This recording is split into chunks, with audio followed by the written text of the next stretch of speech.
if I do. Covino and Rich. Honestly, how do I deal with you every day? You're on the radio. Whoa!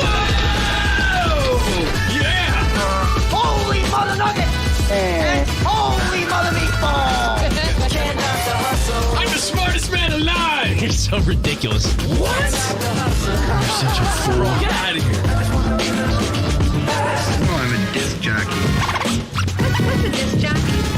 Turn it up. We're doing the show. Here we go. Covino and Rich. Let's go! All right. I'm ready. Let's get cracking. Let's go. Yes, Let's sir. effing go. Another week, another day, another dollar, or something like that. Cash money. Cash is king. We're Covino and Rich. Thank you guys for being here. Steve Covino. Rock on. Rock on. Rich Davis. Spot the producer live from the moon. If you believe, Spot is the man on the moon. Man on the moon. Sports, entertainment, life. Hope you had a Justin Thomas, Golden State Warriors sort of weekend. Not a Mavericks, Chappie sort of weekend. Rocking out with us. Rocking out is what I love to do with you. You're a rocking guy.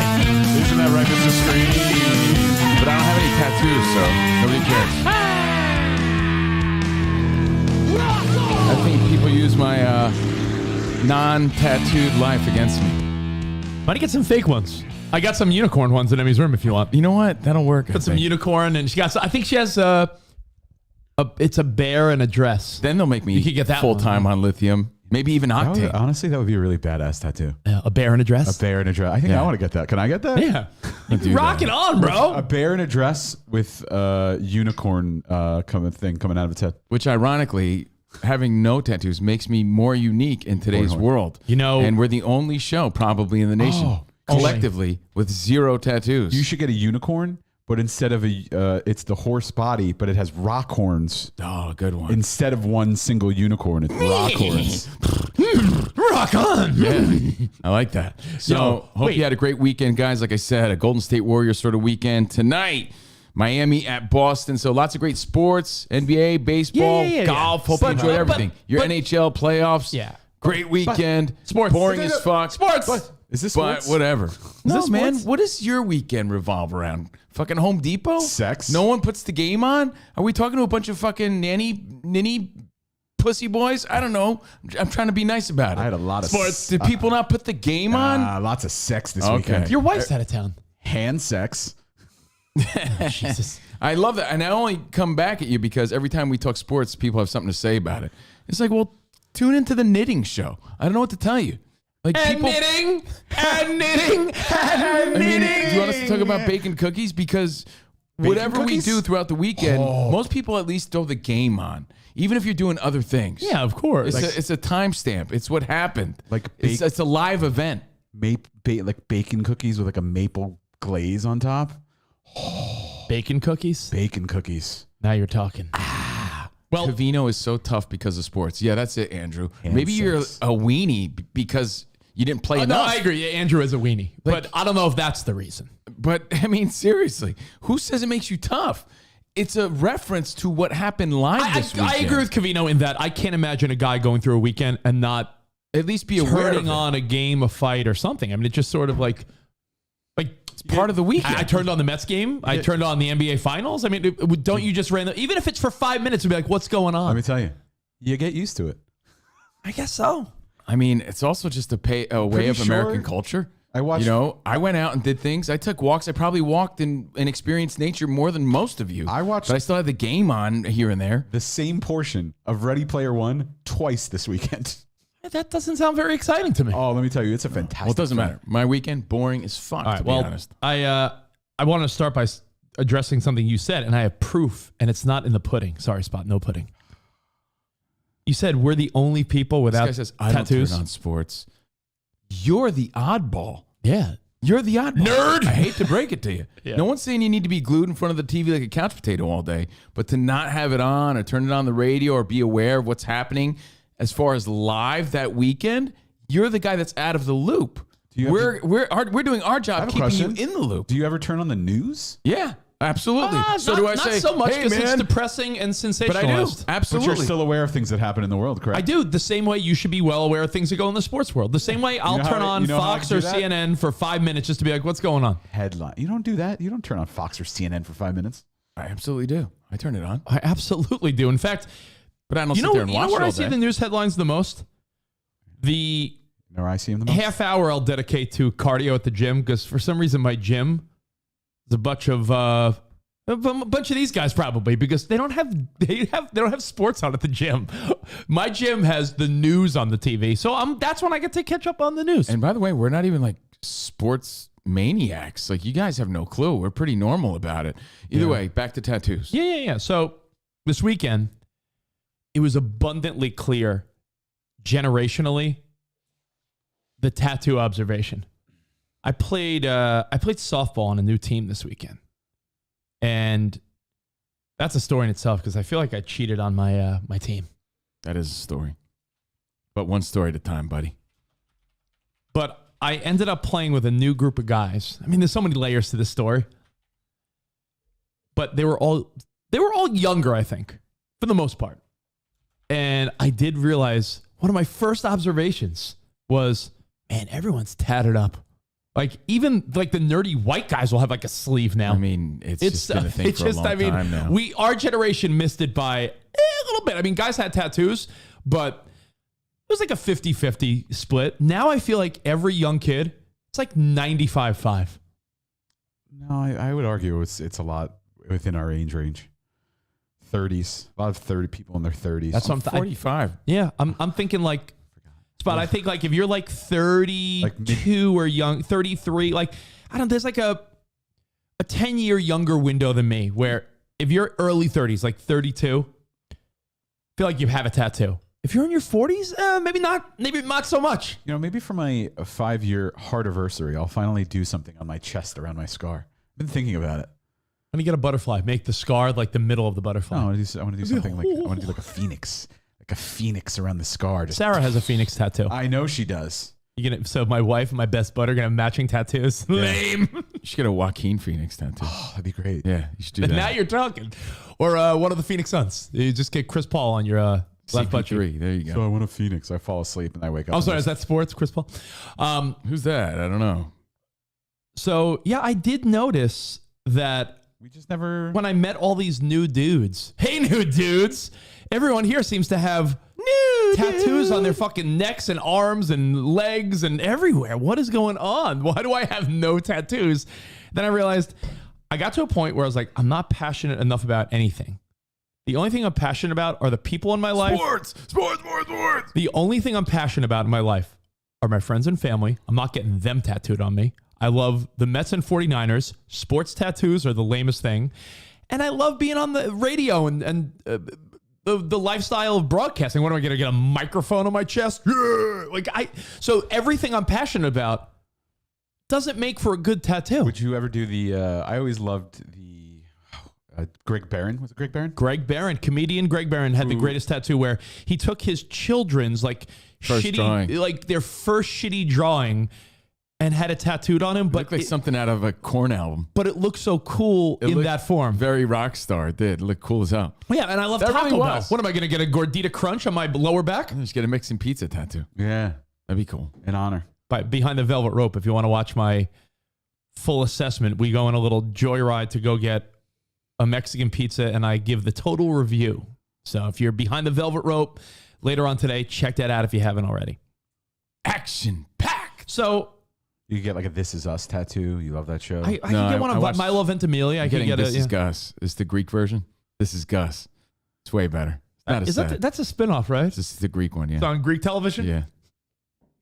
This is Gus. Doesn't make you cry as much. So But it is Just makes you it crave is- souvlaki. But it is at the point where you are now unique if you don't have a tattoo. That's what I said. Yeah. It really is. I'm more And- original. and I'm okay with that. I should get. I mean, what am I passionate about? I should get a tattoo of my kids holding Taco Bell with Mets hats on and microphones. Like, what are you passionate about? When someone's like, I got an eagle. I'm like, do you love eagles that much? I mean, they're Don Henley's my hero. Randall Cunningham? Like, I think they're, they obviously started as a I get cultural form of expression and status and all that kind of shit. It's a way of for Bro, people our to- grandparents' generation know who had tattoos? Military guys who had an anchor on their arm. and Like and a heart that said like mom. or a lady that they made dance when they squeezed their motorcycle gangs, people in the military, Watch her and dance. prisoners. That's about it. People that lived a life with a story to tell. Didn't you have a VL tattoo on your hand? Where'd you get that placa? In prison. Much like Star Wars, Oh, yeah, you like I know that I'm the oddball here. The same way I don't like Star Wars and everyone on planet Earth does. Really excited about I Obi-Wan. get it. I get how everyone has tattoos and I don't. That looks really good. Obi-Wan? Obi-Wan. I heard a lot of people excited about it. McGregor, yeah. Obi-Wan. I love you, McGregor. Me too. He can't go wrong. What am I gonna get? A tattoo of a falling stock chart? It's kind of cool. So tattoo free until 2023 when we all get tattoos, right? Like you said, man, I don't know. My body's my temple. I'm not going to put any tattoos on it that I'm not like uberly passionate about, where there's no shadow of a doubt that I'm going to regret that. It's like a tribal from the 90s. What tribe are you in now? I want to know. Oh. It doesn't fly. They're fast acting, not long lasting. Do you remember some of our listeners got Covino and Rich tattoos? Yeah. That was wild. Because it was symbolic, though. It was symbolic of their relationship and commemorating that relationship. My ass is my canvas. My canvas. Canvas. My ass is my canvas. This is the story of my life. Tattoos are cool. Just Actually, don't have any, so I actually that was saw- my point. I feel like it's used against me in Actually, this rocking world I live in. I actually saw a porn star that had a tattoo right above her ass with an arrow that said, "Please enter here." And I'm like, wow, someone actually got that. Even like she's a porn star, but still, is that something you would think no one really got? Like, So is that what you're thinking of getting? wow, she really got that, huh? Please enter here with an arrow, huh?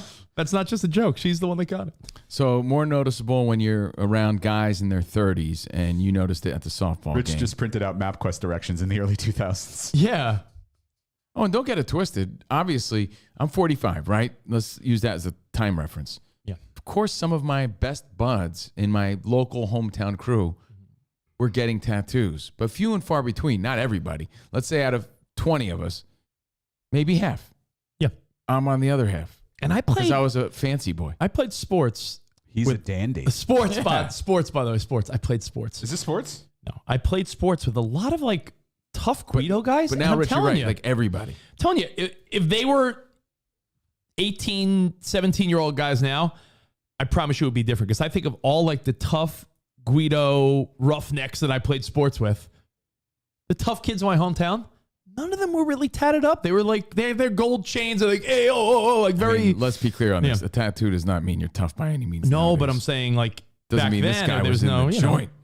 This guy did time. No, it means this guy decided to hop on the trend and decided to use his butt cheeks as the canvas. Well, hey, some people's tattoos look awesome and they define them, and it makes like a guy like Jose Mengen, brother. His whole look By the and way, did you personality see and he's vibe. He's in a movie on Hulu. It's not him, but it looks It's like not him. Yo, Spot, please, I'll send it to you. Please pull that up. You know what's so funny? What? If you didn't send me that, I'm trying to decide if I would have seen it, and I think I would have. There's an advertisement. Called Valet on Hulu. There's a movie about it's the same exact premise as that Jennifer Lopez Owen Wilson movie. But it's with. But it's Same a different exact story. premise. No, this story is Brothers, before I was metal ambassador, I was metal valet. Hermanos, metal valet. right, Dave Castillo, Metal Valet. The plot line of J-Lo and Owen Wilson marry me is she is going through like a rough moment in her life, so she's like you, and she marries a fan. This is some hot celebrity chicks going through like a rough situation, so she's like, well, to get out of the drama, why don't you date the valet guy? Same exact premise, and the guy that plays the valet Looks like Jose Mang in 2002, like to a T. yo, because Jose used to have a the mustache. in the picture, yeah. Spot, pull it up. Did you send it to me? Oh. It's the ad Oh, gotcha. for valet on Hulu, and agreed. It's all over. They're promoting the hell out of it. to Yeah, be it's honest. like it's on the home screen and everything. I'm like, is so that yeah. Jose? from 2002? Is it Jose? It looks like Jose Mencken. Yo, bro. Yo, especially like on the billboard because it's kind of blurry.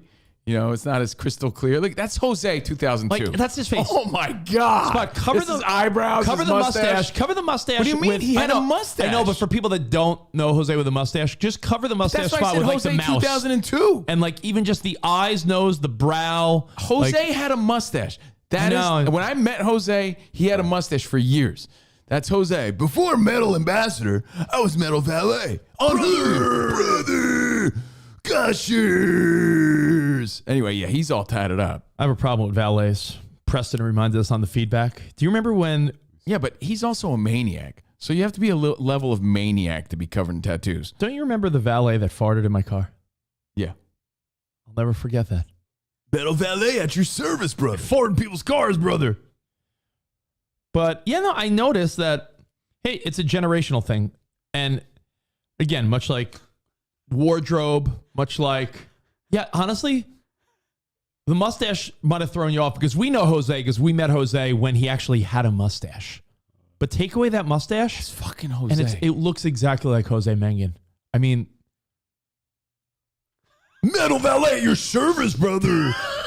Give me your keys and here's your ticket, brother. Man, he's really killing it. He's in the Hulu movie now. And he goes by Eugenio Derbez.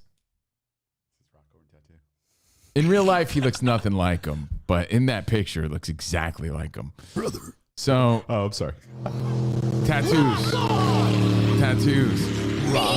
rock on. So here's the thing. I see all these young dudes with tattoos, and I realize, generationally. And I'm thinking, are there any other? Before I get to that story, are there any other generational giveaways? Jeans. I think so. Haircuts. Jeans, haircuts. I think what the haircut you and I have, Tattoos. the haircut you and I have, which is the essential fade up part swoosh over, is very I'm 30 something to 40 something. Every young guy's got flop hair. Oh, yeah. Yeah, but young guy like 20s. No, You know? young guy like under My 30. brother's 29. this- he doesn't have this hair is like pretty- that. Plus, I don't have hair like that. This I is never pretty would have had hair generic. like that. I feel like my hair is pretty generic. Yeah, but my I- beard is not.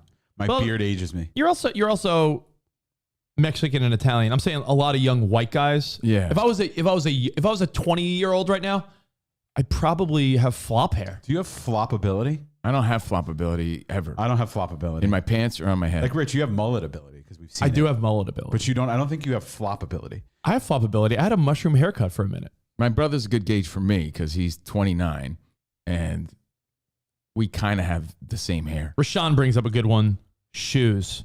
By the way, did your mushroom haircut match your mushroom tattoo? Man, I could have if there was a live betting prop on our show, I would have been like, live bet. The spot's going to say mushroom tattoo within the next 30 seconds. I would have bet my life. Socks.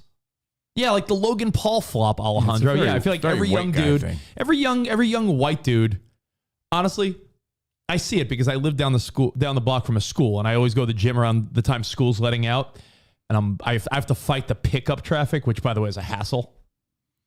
But every young kid like crossing the street, Guess who has to fight the drop off traffic? the flop hair is everywhere. So I think that's a generational giveaway. The flop hair and tattoos. You should get a Yankee tattoo. Have you ever thought of that? You're like the biggest Yankee fan. It's fucking corny. Get dude. one just like right on your chest or something. No way. I love the Yankees, but it's like lame as fuck, dude. I had a friend show me that they got a Chicago Cubs tattoo, and they showed me like they were all impressed, and I almost want to be like, "You got a fucking baseball tattoo?" Sports tattoos are the corniest thing Oh, ever. all right, hey, No good. one talks about the Yankees more than Steve Yeah, Covino. I love the Yankees. Other than Michael Kay, no one talks about the Yankees more than Steve Covino.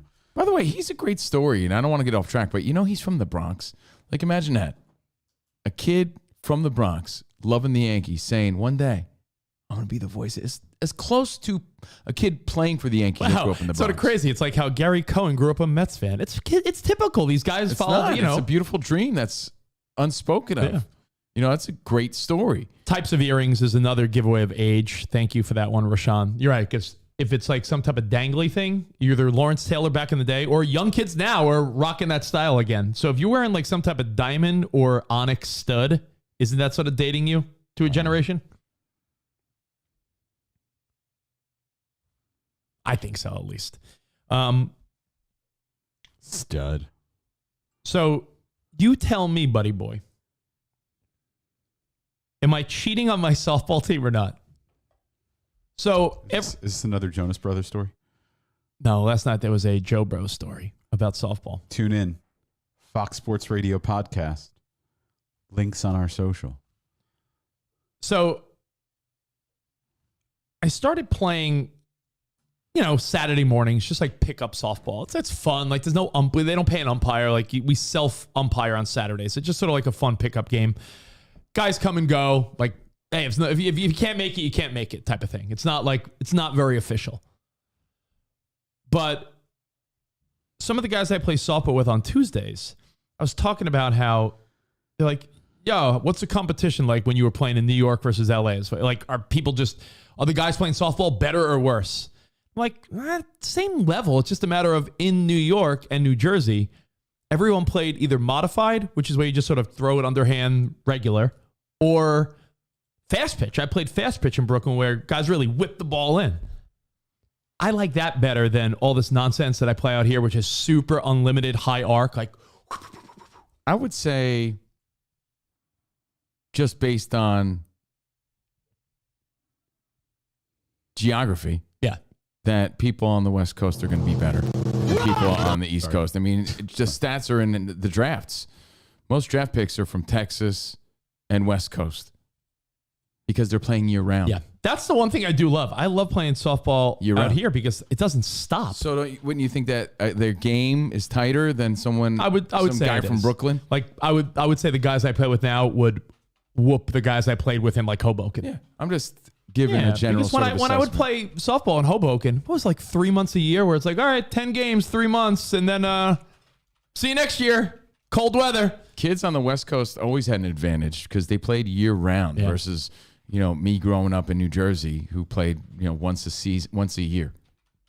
So long story short is that I was saying how I miss playing modified or fast pitch because this whole like super unlimited high arc. Yeah, I'm getting used to it. I'm still good, but I don't love it the way I loved fast pitch. But one of the guys says, well, Saturday mornings we play fast pitch in Encino. We're looking for another guy. Do you want to play? I was like, you know what? Yeah, sure. I'll give it a shot. I'll come by. So I go there and they are serious, way better athletes. Like, the guys pitch fast. It's all, I asked Rich when he saw the talent, did he get a little nervous inside? I wonder if he could keep up. I loved what was the feeling inside? And when I say nervous, I don't mean that's a good feeling. I look at that as like, did you feel like, this is going to be a challenge? It was. No, I said that. I texted my wife. I said, Sarah, everyone here is like in shape and in their 30s, and I could tell they all played like college or high school ball, and like the competition's good. Makes you play better, to be honest. Like, is you know, I got an analogy for that too. It's like when you're not pushing full force, like on a bike, you're more likely to fall. Think about it, right? When you're like, you're more likely to fall. It's like, you ever lift, Rich, and you're lifting lightweight, and you feel like you're struggling, and then you put on heavyweight, and you feel like more in control, and you're pushing harder. Yeah, there's something. It's like there's something weird about like, you know what? The resistance or work trying harder feels more natural or something. Pushing harder is good for the soul. Let's leave it at that. Like, it feels right sometimes, because when you're playing, like I say, I never half step because I'm not a half stepper. When you're half stepping, you're not going full force, and you're more likely to get hurt. You're not playing to your full capability, and like you're not playing at your ultimate skill level. So it's like you're not playing the way you would play. Therefore, you're not as good. I notice it at the gym a lot, man. Like, I'm like, why am I struggling with this lightweight? And then I put on heavier weight, and I feel like I'm in more control of it. Yeah. And I'm like, all right, that's why. Feels right. So when Rich is playing against better competition, I feel like you step up because you're playing where you kind of should be a little bit. It's hard to describe and put into words, but I think people know what I'm talking about. There's a weird sense of like, I think the bike is a good analogy. You're more likely to fall if you're not going full force. Yeah, I guess you bear down a little more too with the competition being better. Yeah. So I had a really good time. I did something I had never done in softball before. I fouled a pitch into the backstop. Which, to me, if you're playing slow pitch softball, you're never going to do that because, like, what are you going to swing to make you actually foul a ball back? It's softball. But Which usually indicates that you're on it, though. But this guy on the other team was these guys Gas. throwing Cheese. fast. And, it was a lot of fun.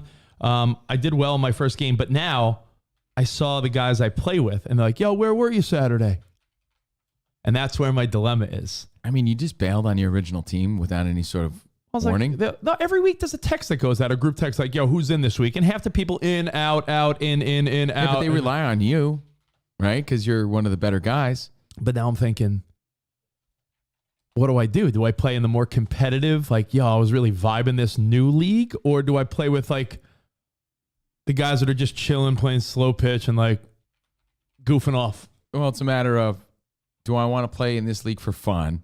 Or do I want to play in this league to be competitive and yet challenge myself and still have fun? Jason, you know what? Fast pitch is sort of like college softball, but you can't windmill. Like women's college You can't softball. windmill, but the reality is these guys, there's an umpire with a mask. The catcher wears equipment and a mask, and they call balls and strikes like women's softball. It's not Coming from the angle when it's coming up and it's coming in that fast, it is a little awkward just even watching. Oh, no, yeah. Rich Like, showed me a video. I'm like, yeah, I could see how that's Yeah, a you little had to, bit like, once you get used to it, I imagine it gets easier. if but you play it's- slow pitch softball, you could sort of stand there with the bat on your shoulders while the pitcher is getting ready and then bear down before you swing. Fast pitch softball, you need to get in, no joke, like a baseball stance because the ball comes in. So I prefer buffalo stance. sorry for the boring story. I should have just fast forwarded to the question. Is this sports? Do I have to like be honest with like the guys? And I don't think this could be hard feelings, but I feel going up to stupid. the big leagues, No, I feel guys. stupid being like, yeah, Sorry, guys, like I'll guys. catch you I got soon, but drafted. I got drafted by the Fast Pitch League. Yeah, my talent can't be contained here. I know. I need to spread It's my like wings. riding a bike, guys. I feel like sometimes playing at this speed, I'm bound to fall. No, I feel like at this speed, it's like I have training wheels on. Yeah, I need to ditch them and become a real man. I need to, spread my wings and fly, fly. butterfly. Sorry, guys. Sorry. You're gonna have to break up with your team. You can't just start it's like not showing up. They rely on This you. is never even as Spot. All right, You know break how- it down you know to how you. s- Forget softball. If all of a sudden you went to another yoga, let's say you went to another yoga studio. said yoga. Yoga. Let's say you went to another yoga studio. What's the one by Fox? Hot eight. Hot Eight. Honestly, I've considered All right, starting to teach. So there. what if Hot Eight Lots of yoga? hot bitches there. What if you went to Hot Eight yoga and Hot we eight see the bitches. hot women? Hot bitches I don't love call them hot eight. bitches. That's rude. Hot. You know why? Because you got to be hot- an 8 or over to fucking be in. right? Yeah. Hot Eight Yeah. yoga. No, if you look up like I hot s- eight tagged on Instagram, it is always like When I'm walking into Fox Sports every time, beautiful women, beautiful women. What if you went there and they're like, "Oh, we love your style, bearded yoga boy, Christian. Would you like to like work here?" Yeah, but that's the hours I work at Core Power. And what if your Core Power people are like, "Spot, Christian, where have you been? We missed your namaste," or I don't know. We missed your vibes. No, what Would you like?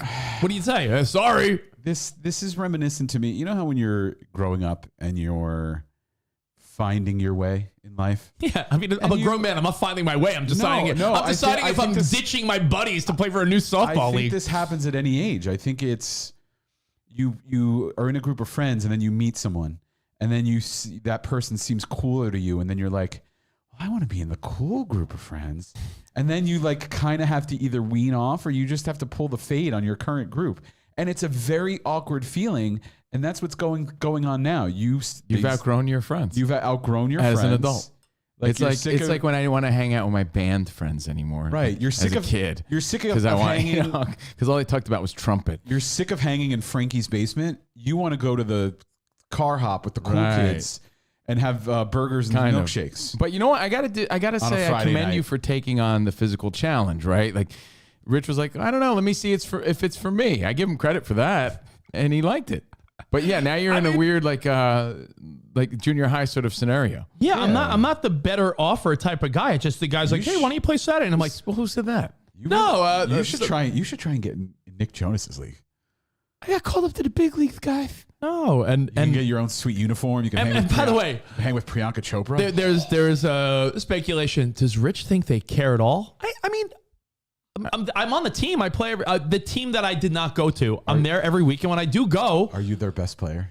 one of them, I play shortstop and I bat third. So I mean, you could argue that yes, but I feel like I don't. They're like, where's White Heat when we need him? For you, it's just. I heard he got called up to the bigs. I think I just want a new challenge, and it's sort of fun. And it's listen, softball's like my hobby. If you haven't noticed, and I he play also like, wants to bond with the 30-year-olds. I play like 2 to 3 times a week now. It used to And be called stop until Rich played that position. You know, it's weird because It used to be called long stop. Yeah, it did. and now yeah. I said to Did you feel like the old guy? Because you want to know what happened to me the other day? Swear to God, dude. No. Some Asian dude. I don't know why it matters, Why but is he he gotta be was. Asian? He was Asian. Is Why? that racist? Because I said he's Asian? Yeah. Really? Why can't he just be a I think dude? it's racist for you to think it's racist. Why can't he just be a dude? Because he's Asian. What does it matter? Does that affect the story? Yeah, it's giving you a visual. This is character description. I think you implying that it's racist is more racist than me telling you that he's. Why? You're implying All right. that Asian's bad. Josh Donaldson. Josh Donaldson, thanks. You're implying that Asian's bad. I'm saying he's an Asian guy. Period. Point blank. How's that bad? If it's bad, that's projection from you, not from me. I'm giving you character description. agreed. Some ripped Asian guy. Oh, now he's ripped too. He was. He was. He was a young, ripped Asian guy. Looked like, let's say, 35-ish, right? Ripped Asian dudes, like I feel like are. Yeah, it was a handsome Asian guy too. He had like flowy hair. He was They're like living large right Keanu. now. He was like, oh. Asian Keanu? He was like Asian Keanu. The Asians are living large right now. And then if you're like a ripped Asian dude, you're really like. So I was doing the lurk, and we're gonna get back to your story, but it ties in. Yeah, I don't care. It ties into your story. My story's not great. Don't worry. He it's not over yet. he's at the bench, and I'm just sort of doing the lurk, like sort of not trying to be pushy, waiting for this guy to get off the bench. He eventually gets off, and I look, he's gone, but his phone he left his phone there, but he's already like walking toward the bathroom, right? Was his phone on the bench? Yo! He's got his music on, still not hearing me. Yo! He's still not hearing me. I picked up his phone, I paused it. Started walking his way. He turns around, oh no. Got your phone. He goes, thank you, sir. I'm like, sir. I was like, excuse me. You were like Mexican Spider-Man? I'm like, did he just call me sir? I was like, Oh, I was like, me? sir. I was You like, think you're a wow. sir? He thought I was a sir. Or it was just, he was just being polite, like, oh no. You know, so I don't know. But in that moment, I'm like, wow. I'm a I looked sir. at myself real quick. I'm like, am I a sir? I was like, maybe. I don't know. So do you feel like you're a sir amongst the 30-somethings with tattoos? No, I don't. I don't Until really they call ever- you sir. Until they say, hey, Yeah. mister, thanks for showing up today. I don't. Even though I think that was just language barrier. I don't know. But when I heard him say sir, I was like, fuck. By the way, I found there's a I was like, polite I better way. dye my palm. There's a polite way to ask someone if they're almost done with a machine. I Yeah, figured what's this that? out. What's that? You ask them how many they have left without. No. That's not sneaky. Hold on, no. I know what's going on. No, without stopping. Meaning, if you walk up to someone by a machine and you stop and go, "Hey, how many you have left?" You mean looking at my watch and tapping my foot is rude? No, but that's what I'm saying. Because it almost feels like that. Like, "Hey, how many you have left?" I'm waiting right here. If you casually walk by and go, "Hey, by the way, how many you have left?" Then it's like casual about Rich, you look fantastic. then it's like I'll be back when you're only, done, but no pressure. Only 2 sets, sir. Sir? Sir. Oh. And by the way, I thought he should have been more grateful because I walked way out of my way to give this guy his phone. But he was just like, What do you want him to do? I would have been like, did you I would have fucking- realized that I wasn't really I'm that sorry, grateful. you I would walked have out of came your back way. and I would have said, hey, honestly, you know what? Yo, man, seriously, thanks again for that. Yo. You Appreciate walked out that, of your man. way. What? 10 feet? What would you have called He him? was all the way down to the bathroom. What'd you have called him? I would have lost my bench. Young blood. I'm like, yo, young blood. Anyway, Don't you always carry? Don't you have a water bottle? That's my steak on the bench. Rich looks great, but realistically, you're probably one of the older guys here. You're not a ripped Asian dude. I mean, on So, this team, How do you other feel than about that? yeah, I mean, You felt fine, right? I mean, you played well. You said there was one guy on my team that was like, he made a reference like, "Yeah, not too bad for," and I think he said he was like 45 or something, but he looked younger than I didn't think he was 45. But these guys were in good shape and they were better players. So yeah, maybe I just want a new challenge. It's so stupid, Hey, but we dude, all it have goes our back- hobbies, It goes right? back to the if you're the smartest one in the room theory. You're playing like with weak competition. You're the best guy batting third with no effort. It's only going to make you a better player and keep you Yeah, younger. You're probably there's- going to have more fun being more competitive. You're not. I don't think he owes it to anybody in the old guy league. I don't. Yeah, just pull the fade. I think what's wrong is that you just sort of like dipped out without telling him anything. But again, it's premature. Yeah. Are you personal friends with anybody in the other league? Yeah, a couple of the guys. Okay, so just say like, hey, I'm trying something new. Say I'm trying something new. That's all. Yeah. It's a little sad. I get it, but I mean, you have every right to do so, right? I mean, you're not playing to your best ability. No. Even though it's still for fun, you're not. It happens. So that was Such is my life. that was my Saturday morning, and it was a lot of fun. Honestly, like if you need, Rich is going to have tattoos and he's going to be saying like 30-year-old guy stuff. Like, let's fucking go. no cap, Covino. No cap. I can't wear one. Get it? But hey, listen, it's Noggin. I realize Noggin that head. Noggin boss. Noggin boss. I realize that it's a hobby that could get addicting, and I told Sarah the opposite. I told her I was gonna like try to cut back on softball, and I keep joining new teams. Is it hand sex? Because that's also addictive. You just love to socialize. To be honest, Yeah, that's what you're addicted I'm so to. glad you said this. It's the truth. No, I mean, bro. is it fucking No, but I'm breaking so glass? glad- I'm so this glad guy you- loves to hear himself talk. I'm so he glad loves you to said meet this. new people. He loves to talk to people. He's a succubus. He lives off of that energy. He Well, does. succubus is a negative thing. That's a negative You're, statement. you're living off of other people's energy. And I admit that's a bit hard. I mean, succubus is like the worst thing you could call someone. He's a You're, parasite. you're an energy sucker. I'm a parasite? Yeah, because if you're the of guy, the human race, you're draining my energy. If you want A to socialize all the time, succubus? oh, it's exhausting. That's pretty fucking rude. I don't mean it in the rudest of Well, then terms. I mean, is there a nice way to tell someone they're a succubus? You're a major mega I mean, he's extrovert, right? And extroverts suck the energy of introverts. He's not wrong. It's the but truth. That's it's a what you harsh live way to off put of. it. Jesus You're like, Christ. I need your energy. Let's talk. And then that guy is left like, geez, that was exhausting. That's what you're doing. Man, No, but it's the succubus. truth. Ouch is right, Marquez. Ouch. Ouch, if you want to put Yeah. it that way. That's You- what extroverts are, you bozos. Instead of sucking the energy from so many guys, you should blow guys.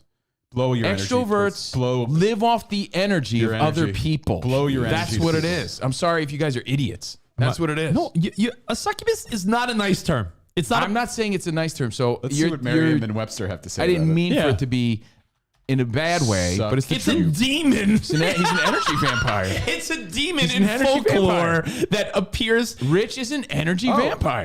Let's see. Okay, this is fun. He feeds off the energy of A everybody. succubus is a demon or supernatural entity in folklore in female form.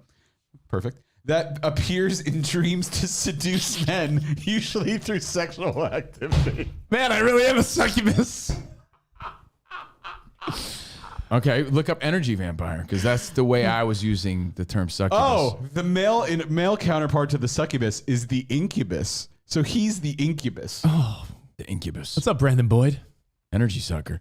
And I don't mean that in the bad way. Rich loves to socialize, but people who don't necessarily love to socialize are exhausted when they're talking to people or hanging and dealing with people that love to socialize. So of course Rich is like sitting around living dad life bored, like I gotta get out and socialize because that's his energy. He feeds off of that shit. I realized two things. I love the challenge of You love winning people over. meeting a new group of people and being like, all right, Rich is let me be social. Let's do this. And by the end of like a 2-hour game, I'm fucking high-fiving everyone. I'm like, yo, Rich, good meeting you, bro. And I love that. I get off on that. I get off on making new friends. Yeah, there's nothing wrong with that. And but I enjoy that vibe of like even when like I see like, I mean, that's a nice thing for sure. It's kind of cool when people but accept you. and it's also like I don't know. I just feel like it's a skill I like to practice also. But I did realize something, and I'm okay with it. I'm okay. Some people say sounds you need to be okay like being alone. I don't like being alone, and I don't ever want to be alone. So when people say you got to learn to like to be alone, I disagree. Everyone's different. Sarah and the kids are not here. I am miserable and lonely. I mean, to me, I can't imagine You're Mr. Lonely. what it would be like for someone to be like an older single person Well, let me take that you is not through- social, with no wife, no kids, no husband, no anything. Like just sits around every day. I would kill myself. Hand sex. It's you find things, You can only have hand sex so much, Spot. Trust me. speak for yourself. You find things to do. Just because you're alone, just because you're a solo person, doesn't mean you have to sit at home and look at the walls. It doesn't mean you sit at home and stare. I'm just pointing out You go dynamics. for walks. You go out and do things. You hang with friends. He's There's right always- for this because there's I always was bored something out to of my do. mind this weekend. I was so bored. I was ready to ram my head through the wall. I'm a social butterbean. At the end of the day, we're all alone. But Spot, When you close your eyes, you're by yourself. Spot, I hate, like my wife and kids are not back yet. They get back tomorrow night. I want someone to come through my house with a white glove on and try to find some. I am deep cleaning my house. I bought spring and summer decorations. Challenge accepted. Spot, I sent you a picture. This is how lonely and bored I am when there's no one around here. I sent you a picture. I bought a new little summer sign for my TV stand. I'm even like decorating for Memorial Day. Like that's to the level of like, what do I went to the gym? I exercised. I'm like, Wow, Rich. summer. That's what you did this weekend? Do you like my little red, white, and blue lights? Man. So after the 10 minutes it took to take this and set it up, what else did you do? No, I deep cleaned. I cleaned the backyard. I did. I mean, power washed his butthole. you should see like. I threw out so much shit in this house. I went through everyone's closet. Everyone's You're I'm fixated. That's what you do.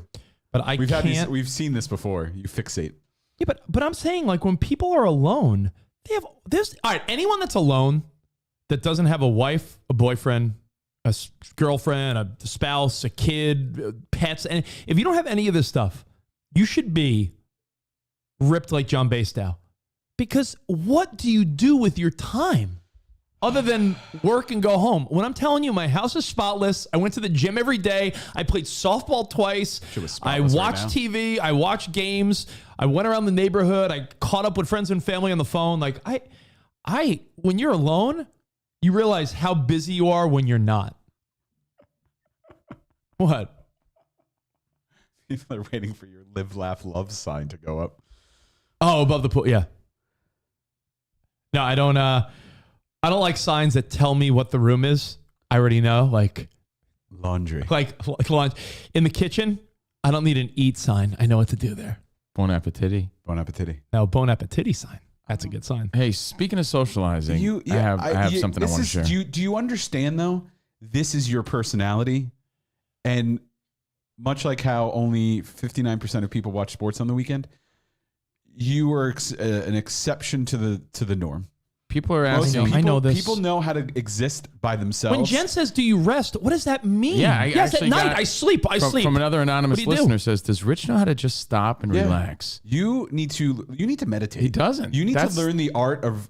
But why though? Because you like that? No. But on the flip side, no, I think everybody needs to. On the flip side, people relax probably too much. I could be one of them. So I'm trying to find that balance. I think you do need to chill out. Like there's no chill. Rich was born with no chill. Yeah. Appreciate what comes from rest. Appreciate what comes from just stopping. What? You change your perspective. Jittery Jones. Yeah, it's like rather than having everything when you allow things to just pause. It's like don't you realize when Rich calls you just because he's bored? I know absolutely. it. Like because like then I try. Jordan will be like, "What do you call for?" I'm like, "Nothing." Then I try and bring something else up. And I didn't call you this weekend for that reason. And then I called someone else instead. And then I try and bring I'm not something saying up. it's a bad thing. No, I I just called know. someone else instead. I'm like, I don't want to bother. And then I bring something else that I want to talk about. And Because I could feel like he just called me because he's bored out of his mind. and he's done with the conversation, so he just doesn't pay attention, and then he checks out and hangs up. Yeah, he checks out of his own conversations. I'm like, you called I'm me, like, and I'm now taking I a want shit. to talk to you, and then you're like, I gotta go. I gotta call Covino. Appreciate. You know how when you pause the TV, right?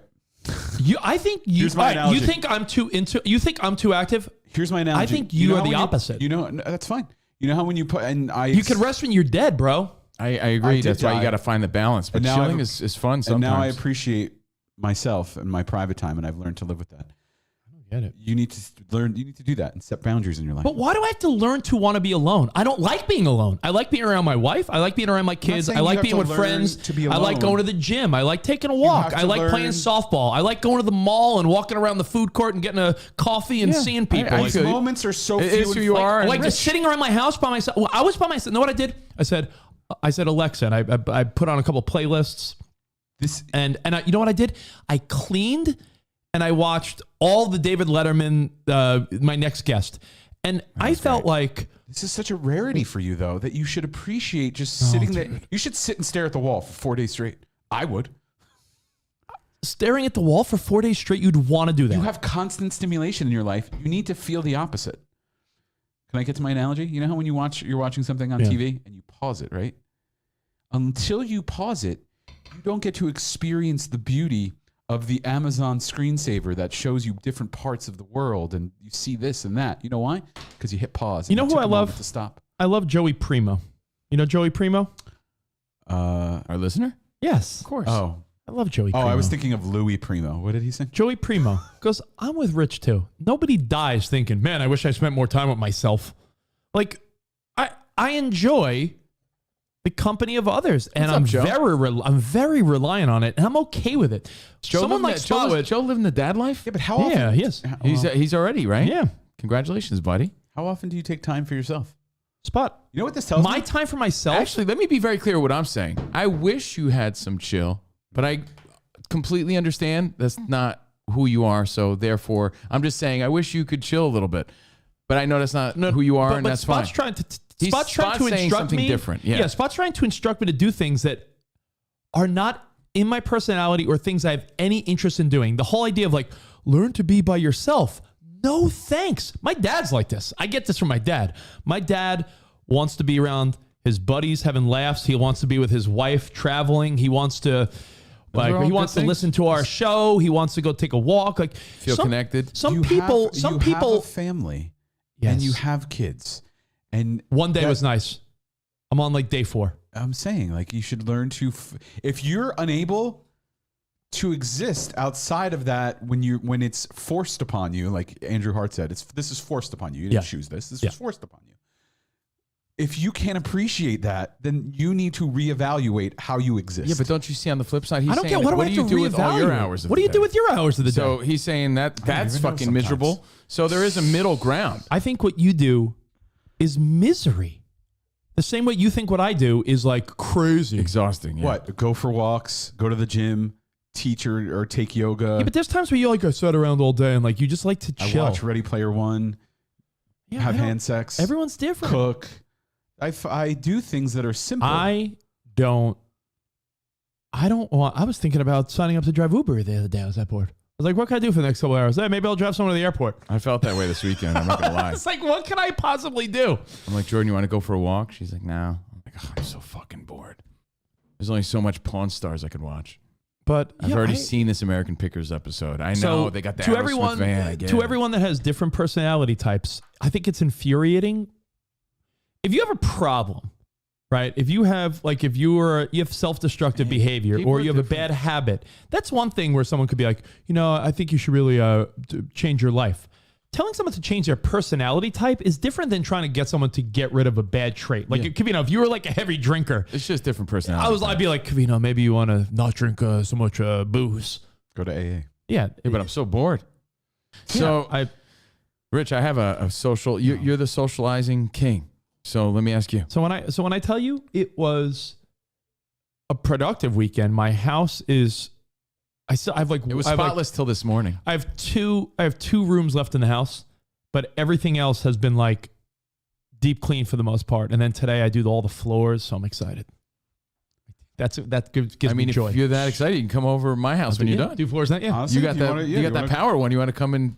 My ground looks a little. I got the power floor washer dirty. today. Do you want to come clean my place? Yeah, dude. If you're that bored, well, I'm not even. I really mean this. Please bring that little doodad you got and come clean my floors. Yeah, I would two birds appreciate with one stone. You'll get to spend quality time with a person. Please do that. Yeah. You'll get to be a succubus. Yeah, and I'll give you a drink. Also get to clean. I'll put on keep yourself David busy. Letterman for you. Oh, thanks, bud.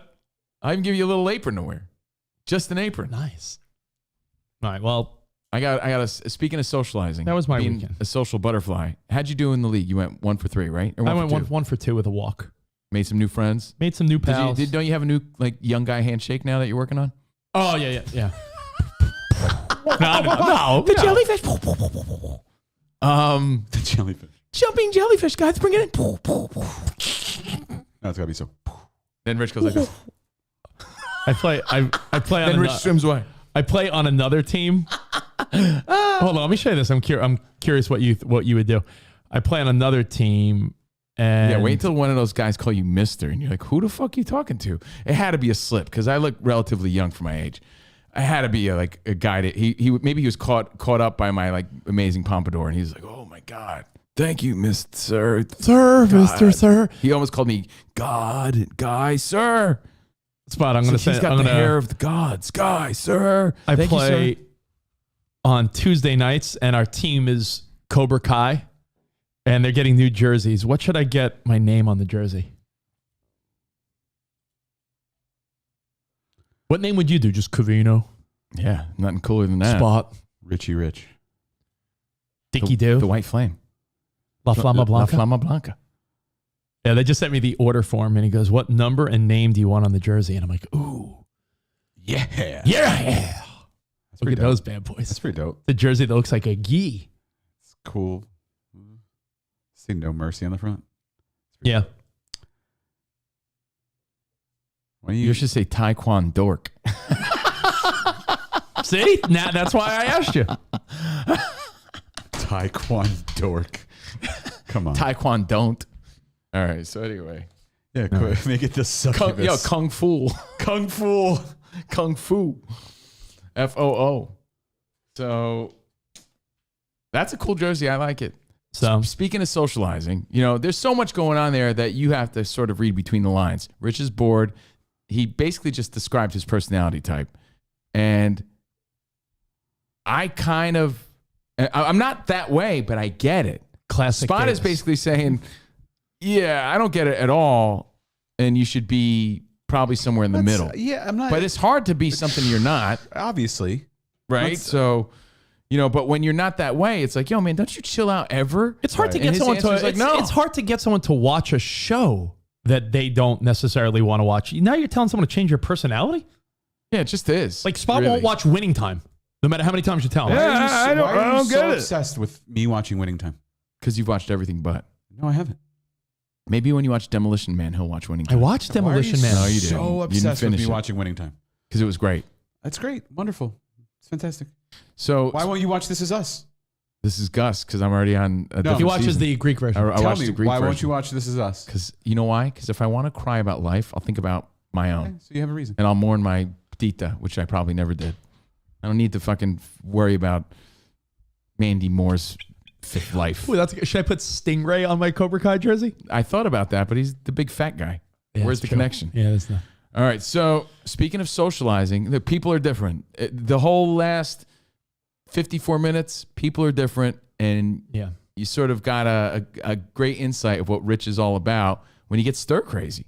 Sorry. And I mean, he's circle hopping, and he's like, yeah, I'm leaving this team to go to another team because you guys are slow and boring for me, and these guys are exciting, and you guys are old, You you, know what guys it are is? young. I want to play on this more competitive league. They got cool tattoos. They say, let's fucking go. Have you sucked all you can out of your current oh, team? yeah, So now you need my to- succubus your abilities succubus- have drained Team One. You need to Yeah. drain the next team. So yeah, thanks for listening to my story. It's just that was mixed in with my boring. What do I do? When's the last time you sat in the park by yourself? It's boring. Just watch nature. But what do you mean sit in the park? Again, take me through this. I go to the park. I was at the park twice in the last 2 days playing softball. So just like look around. Feel the breeze. You know what my greatest joy is? Driving around in my Mini Cooper with the top down, feeling the sun on my face, listening to music, and then sitting on the beach, Yeah, but what brings you joy isn't listening to necessarily the what's going to bring him joy. waves. That's all. feeling the ocean breeze. Those are all great things. Drinking a high noon. Those things sound good if I did them with chips. if I did them with Sarah or you guys or I've done them another by friend. myself. Let me tell you, by I've myself. done them with Kristen on a Sunday, but on a Saturday, on Spotter Day, I've gone to the beach by myself. It's a different feeling, but it feels great. It's a different I appreciation. respect that. It's a different appreciation. You're in your own head. No one's distracting you. You're processing thoughts. You're. But what you're saying, and I'm I not- love doing for I'm one day. more with Rich. I like doing things with a partner. I do, or someone else. But I see the beauty in that too. Yeah, I what you're talking about, Spot, I love doing for a day. If you got kids and a spouse and you're always moving, one day, one day of doing nothing is great. And then by day 2, you're like, that was a nice break. Now you're just lonely. You're like, where's my kids running around? Where's my wife? I'm just sitting here. I'll go play softball. I'll go to the gym. I'll go to Chick-fil-A. I'll do like, how many times can you just, let me go to take a ride to Target. I need to pick up a couple of cleaning supplies. Like, how many times can you do that? You didn't. My money walk. You know my money walks, my long money walks that I take where I earn money with my magic shoes. Usually, if I go during the day, I put headphones in, have music. If I go late at night, which happens, we live in a sketchy neighborhood, as Covino can attest to. So I don't keep headphones in because I want to be constantly aware. The things that flow through my mind when I have nothing stimulating my brain are incredible. I think you need to I think you would learn some stuff. What are these ideas? Bring them to the show. No, these amazing, stimulating ideas you have every day. I'm processing my life and people in my life and things going on, and I'm thinking and feelings, things, and energies and all that shit. I'm just saying. You gotta appreciate the pause. I'm not saying that should be your permanent life, but when it's presented to you, learn how to appreciate it. I feel like you don't want to appreciate it. You know who I reached out to? Pause. I thought of somebody, because I do a lot of what Spot describes as well. I do spend a lot of time alone. Because I'll go to Melly. Melly, you want to go for a walk? No. Jordan, want to go for a walk? No. Steve's and I just want to get the fuck out of the house, because then I'm looked at like I feel lazy, and then I feel like people are looking at me like I'm lazy because my day is over pretty early. Yeah. So I'm just fucking trying to break up the day and trying to earn money. I got my magic shoes too now, but I want to get out. So I started thinking about one of our old buds, and I'm like, man, I haven't reached out to that dude in like 25 years. And when I tell you his name, you're going to now feel prone to reach out. So don't do it, because I just did it and it looks fishy if you do it. Okay. Our old pal, Chris Mazzilli, who used to bring all the comedians onto our show. Oh. He was like, Covino, fucking no way. Great. It was so cool. You called him or texted him? No, I texted him, but he said he was out of the country. He wants to connect. He's wearing a suit? And he was talking about us. And he was the guy who brought, early on in our career, this dude really loved what we did and believed in us. And he would bring every big name that's in comedy now to our show. He represented all of them. And he was the guy in that world. Sebastian Maniscalco, Joe Coy's, Birbiglia's, Daniel Tasha's, all the biggest names that were out now and then, Dane Cook's. He would bring them to our show, and he thought we were great. And we spent so many great times. When I look back and I look at all the old photos, he's in so many of them. And he owned Gotham Comedy Club and just always believed in us. And I was thinking about it, and I was taking one of my walks. I'm going to fucking reach out to Chris, say hey. But Spot's right. You think about things and you get some introspective. Is that the word? Yeah. Are you afraid what's going to happen when what you're going to find out when you're alone with yourself? Sometimes I am. When people say things like that, it's scary. If you really want to be real for a second, it's scary to be alone with yourself. If you want to be real for a second, and that's not me. Scooby Doo, y'all, Scooby Doo. Be real. I'm saying everyone feels that way. No, because I'm saying, what's the real one? It's the funky feel one. I do want to get to. I'm the real one. Yeah, that's it. I got a socializing question, man. Do people not hear the words coming out of my mouth? So don't jump to something else. You were about to say something to Spot. No, I'll hold Spot's thought. Does it go with the conversation? Yes. Then continue. I just don't want you to get into fucking butterflies when I'm about to talk about a socializing thing that goes with this that I had written down. So I know we have like fun, light stuff to talk about. We will get to, but if you want to be deep for one more minute, I think people. There's two things that deep thought. There's two things that come to mind. I think. By the way, he's got a deep thought Spot. Don't we have a graphic for that? I know we have a shirt for that. I have a sound for it, but I want to hear. I think so many people are full of shit. Yeah. When they're like find the real you and what are you scared of your own thoughts? No, sometimes dude, can I tell you one of my biggest faults? I'm probably too normal. I thought about this. I was watching David Letterman, my next guest, and everyone that's like of super awesome caliber has like some weird fucking tragic story about their past. Right? About like it's like an episode of American Idol. They were like beaten as a kid, or like they were struggled, or they were homeless, or this or that. And there's a part of me that's like, I lived the most basic middle class happy life where we did not have money, but we were not poor. We lived a nice middle class fun life where And my parents got divorced, but it didn't really affect me.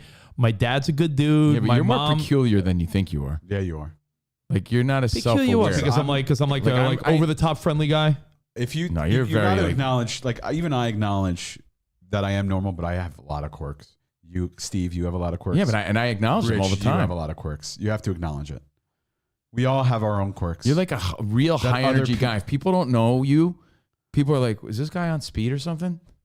And like, I think you only acknowledge that because we pointed out. and that's why you're good at what you do, but because you bring you- energy to your career. Yeah, but what you're saying is you're saying like my weird quirk is that I'm a high energy guy, which I know. But you're I know I'm noticeably I'm high no- energy. I know to the that I'm point it's like noticeably. no, but it's very odd. Like and you don't you're, acknowledge that. That's odd to the average person. And you're a succubus. Kick it over. You're over social. all You're right. Well, And you're a social succubus. you're a social succubus. That's what I'm. That's really. but what I'm saying. I guess my point is let's move on and give me your social thought. See, My you know what this is? This is you afraid It's to not. I'm not confront reality. But this is like dumb psycho talk, like psychologist talk of like, well, Phil, your inner thoughts. Yes, this is My what- inner this is what thoughts you're are afraid of. basic, Spot. This is what you're afraid of confronting. Afraid of Because what? if you let your mind wander too much, you get too deep. What are you talking this is about? what you're though? afraid of. Wander where? To my like average childhood? See? That's it. That's it. I don't get it. He wanted more. He wanted said more. average. But Come never, on, so he's bring trying to it. fulfill that need, that void now. Boy, he sound like always wanted weird. more. He felt average when he was See, playing it's like- Little League. So now he's trying to be the man. It's like, it's like therapy. No, Nailed it. I wasn't an average Little League player. I was a good Little League player. But I don't get the need to reach for something when it's not there. Chris, I heard Kevin Hart talk about this with Stern because Covino pointed out to me back in the day. Kevin Hart was on Howard, and Howard kept digging, like, and about your childhood. And Kevin Hart's like, I don't know where you go, man, but like, I had like a good childhood. Like you're is your father? And he's like, no, like, Rich, you know how you there's nothing. Why can't there just be nothing? Rich, you know how you see. I'm sure there's always something Rich. that we don't know because I had a wonderful childhood too. But I'm sure there's always something. I know Spot's I feel like trolling Spot's me. just He's trying to trolling me. push your buttons. I know. No, He's I'm trolling not. me. Rich, as a social succubus, you seek connection with other people. When was the last time you sought connection with yourself? There's probably something there. It's annoying. He's saying gibberish. There's probably. When did you find a connection with yourself? We're all how we are for a reason. So there's probably something for this. I'm just for the sake of conversation. When's the last time you had an honest conversation with yourself? I feel like walking out of this room. Really? You Yeah. getting that Oh. aggravated? Oh, really? I'm getting aggravated because you try I to feel find, you. people try to because find someone's- something because that's not someone's there. shining the light on you, and now you're a little bit. You're afraid. But shining the light on what? Go ahead, dissect me. What are you talking about? Honestly, It's not my life to dissect. I don't get what, like, Self-reflection, Rich. you're a weird guy, man. Am I? What do you think everyone needs? Yes. We talk about our personal lives more than anyone. True. We open up. I am very aware that I love to be around other people. I don't like being alone, but I don't like being alone because I'm avoiding something. I don't like being alone because my personality is that I enjoy spending time with other people, my friends, my family, my kids. I just like the company of others, and I like to share experiences, not by myself. When I'm by myself, I feel like I'm constantly being like, man, you know who would love this? My wife would love this. Oh, that was a good burger I had. If I'm by myself. You know who? Oh, Covino would have loved that burger. I want to share my times with other people. So you're defining your joy by others, not yourself. You have to learn to define your joy by yourself. You say, Why? 'Cause I really fucking enjoy this burger. See, that's like by myself. But that's like an over analyzing weird therapist thing. Like, well, I can enjoy the burger by myself, but I also feel like, Dude, oh, I often go and grab a burger by myself. It's a lonely feeling, but it's there's a balance there, and it's. I hate to fucking end on the boring note of there's a balance. It's a lame conversation. And honestly, you think that maybe Rich and I are the opposites on different spectrums of this conversation. It is Spot and Rich. Yeah, absolutely. I feel like I am more middle ground, to Yeah. be honest, because I do like the company of others, but I also love the company of like others. being alone and not bothered. And a lot of times it's because I don't feel like I'm good company, or like I don't know. I feel like ass streaks, and I don't feel like going out and socializing. But Rich always feels the need to socialize. People are different. It's as simple as that. Yeah, okay. But Spot is posing an interesting question, kind of. I'm not saying you need to change your desire to hang out with other people and do things. I'm just saying that when presented with I agree. Like solitude, never once have I agreed with I'm even key. Superman, who everyone adored and You mean loved. Christopher Reeves, the real Superman? The real Superman. Everyone else wears a costume. Even he had his fortress of solitude that he retreated to when he needed to reflect. A man adored by the world, had endless abilities, still needed his fortress of solitude. Well, Spot, I mean, since you're trying to psychoanalyze, right? And you're posing done. questions No, I'm that a done. lot I of wanna people move would. No, but a lot of people would pose those questions, right? That's what's making Rich annoying. Like, oh, you're actually going there with that. What do you think the issue is? told you. Why doesn't he want to face his own thoughts? Yeah, maybe he's afraid about what he'll find. And Maybe what do you he's think? so that happy. is? But what would I find? Because I think you're such a happy person that you're afraid of like having one thought that creeps. So in there you that think someone should interferes with dig your for happiness. sadness when they're happy? That's No, why I think he yearns for this. You don't dig for it. I think it comes in. But I don't. I think when you're experiencing the spectrum of emotion, you have happiness, but you also have everything else. So you welcome it all in. I know all the things that I'm about. I know I feel pressure to provide for my family, but that's every guy. Tanks, bro. So all those things that all One of the those things that like deprivation eggs? when you say what's on someone's mind, you know what's on my mind? The stuff that's on everyone else's mind for the most part. No, Like mine is fortune and glory, man. mine And I feel like is the urgency to be on to get there is not matched by mine. That's on my mind. I think all the time about like just wanting to provide for my family, and I think about Happiness. happiness. I think about and that a lot. I think too much. I think about like how everyone's getting older and like we live the easier years of our life and how, you know, right now, That sucks. I think you about know, that too. like, you know, everyone thinks of sad things from time to time, but I don't get what Spot, to me, it makes no sense. Like dig more, dig I'm for not saying what? dig. I don't get it. I'm not saying purposely. I know dig. this. I know there's things that if I Saying think about would make me sad. So things why, like, happen. you want to live it? You want to? The other day, you know what I was thinking about? My dog's gonna be 9, and I was like, man, I hope Piper lives longer. And then I started thinking about like, sadly, the day when Piper's not here, having to explain to my daughter, like, a death of a pet. That was a sad thought I had. So I have a confront book I sad can thoughts, give you. but in my mind, like, It's called All Dogs Go to Heaven. yeah, but in my, but. It's a great movie. You make it sound like I'm sitting around avoiding things. I think about good things, bad things, sad things. I just don't like to be alone. I just don't understand what you mean to like be by yourself and dig more. It sounds ridiculous. I never used the expression dig more. Saying allow yourself to. I feel pretty lucky. I feel pretty blessed, Rest and I'm a in your happy own guy. thoughts. Why would you want to alter that? If like, why would you want to uncover? I don't even know what would be uncovered, but why would you want to uncover something? Deeper understanding If you're of yourself. Nah, I don't know. I think everyone's a weirdo. You need ayahuasca. Will Smith did it 14 times. Yeah, I know. You know, Changed his life. Such a great guy now. I've considered that. I've looked into that. Need to lick a toad. It's the stories are. I licked a toad's ass one time. It changed my frightening. life. You know what? You know what? The only reason I wouldn't want to do ayahuasca, the mental thing seems cool. Apparently, You throw up and shit your pants. Apparently, it's your body evacuates. You feel like you're gonna throw up for hours. You're shitting your pants or in a bucket. You're throwing up constantly. You're like your body's just purging, and then you're like having these crazy dreams about demons. Ayahuasca. Well, speaking of socializing, well, yeah, I have a let's- question let's for see. you. Go It's a basic one. This happened 2 weeks in a row. No, twice in the past month. And it might be happening again. So I've had 2 different people reach out to me recently. Okay? Follow me. This has to do with socializing and how do you handle this? When you're trying to be a better person, when you're trying to put yourself out there, when you're trying to bond more, mash some helmets, you need that primal bonding moment with pals that we've talked about that you've said I need. My buddy Brian McFadden reached out to me recently. I like Brian. Brian's a good guy. Brian's one of those guys that I think I met him one time, but my he loves relationship with him is a mutual respect. But on social media, I feel like we've become pals. Yeah, where he thinks you're great. like Brian McFadden's one of those guys that like Say about me. he says you're a doofus that is trying to force me to think about things I shouldn't. Yeah. That's exactly what he said. So he used to be a radio guy. We worked together. He helped me get involved in terrestrial radio, and he worked on MTV. I mean, he was on TRL right after Carson Daly. Yeah. I think he passed the torch. He was there.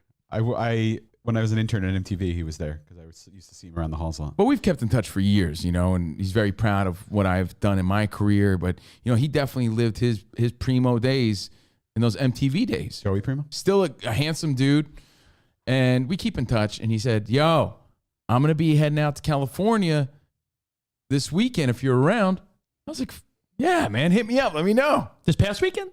Or this coming up? It was during this past month, right? Oh. Yeah. So, hey, if you're not doing anything this weekend, I think I'm going to be in town. Let me know. Cool, man. Let me know. Isn't it on that person to then hit you up that weekend to keep you posted? Because here I was, like, it's like Friday night, Saturday night. I'm like, yeah, I'm pretty sure he wanted to connect on one of these nights, but I haven't heard from him. But it'd be kind of, I don't, you know what I mean? Like, I'm waiting for him to reach out for me. Thank you. You agree, right? I agree. So I was like, whatever. Hey, maybe Trip came and gone, and he was like, yo, what happened? Maybe he didn't even make it to California. I don't know. So then I'm like, I don't care. Whatever. I'll catch up with him. We're still friends. Doesn't matter. You know, but there's a part of you that's like, yeah, Jordan, I might be going out to dinner. I don't know. I'm waiting to hear. And what are you doing tonight? I don't know. Never heard from him that weekend. Honestly, no skin off my back. I was lamping. I didn't mind. But I was like, wait, should I have reached out to him? Fast forward, Tommy London is a guy that I've never met, but we're on Ozzy's Boneyard together. He's like a rock guy. He's kind of funny. He's got Tommy a pompadour. London. He's one of those like, I'm Tommy London. I gotta see this guy. yeah, he's really fun. He's like a real character. But he thinks I'm funny, and he took a liking to me, reached out, like, yo, man, we got to connect, bro. I feel like you and I got a lot in common. I was like, oh, yeah. Sure, man. You're in town? He's like, you going to be at Sirius XM this past Friday? I was like, nah, man, I really don't go there for anything anymore. He's like, oh, man, I was hoping to run into you and then they grab a bite or something. This guy? Yeah. He's so cut from your cloth. Yeah, Oh no, my he's so funny, though, dude. Yeah, he's one of those legends in his own mind kind of guys. You guys talk about hair a lot? I don't know his background. Were you going to wear a leather jacket just so you can be twinsies? Yo, he may be the former lead singer of like the Cult or something. Can you get your hair that high? Dude, he's I don't know his background, but I know like he has a swag about him. Like he's the coolest guy going, and he's funny too. Like he's funny about it. So Are his jokes in nursery rhyme form? dude, we got that. Oh wait, that's not Dice Clay. No, but we got the John Lennon ass crack photo from him. Right? He was the guy. Okay, that's So there, see, he's one of those. Like, but he's funny. He's a funny guy. Yeah, he's like Dice Clay. So he's like, yo, He's got tats. he's like, I'm gonna be in LA. He's like, yo, it'd be cool to fucking. I'm like, hey man, I'm out. Let's go out for a drink. Hit me up. All good, right? Yeah. All right, man. Yo, fuck yeah, dude. This weekend passed.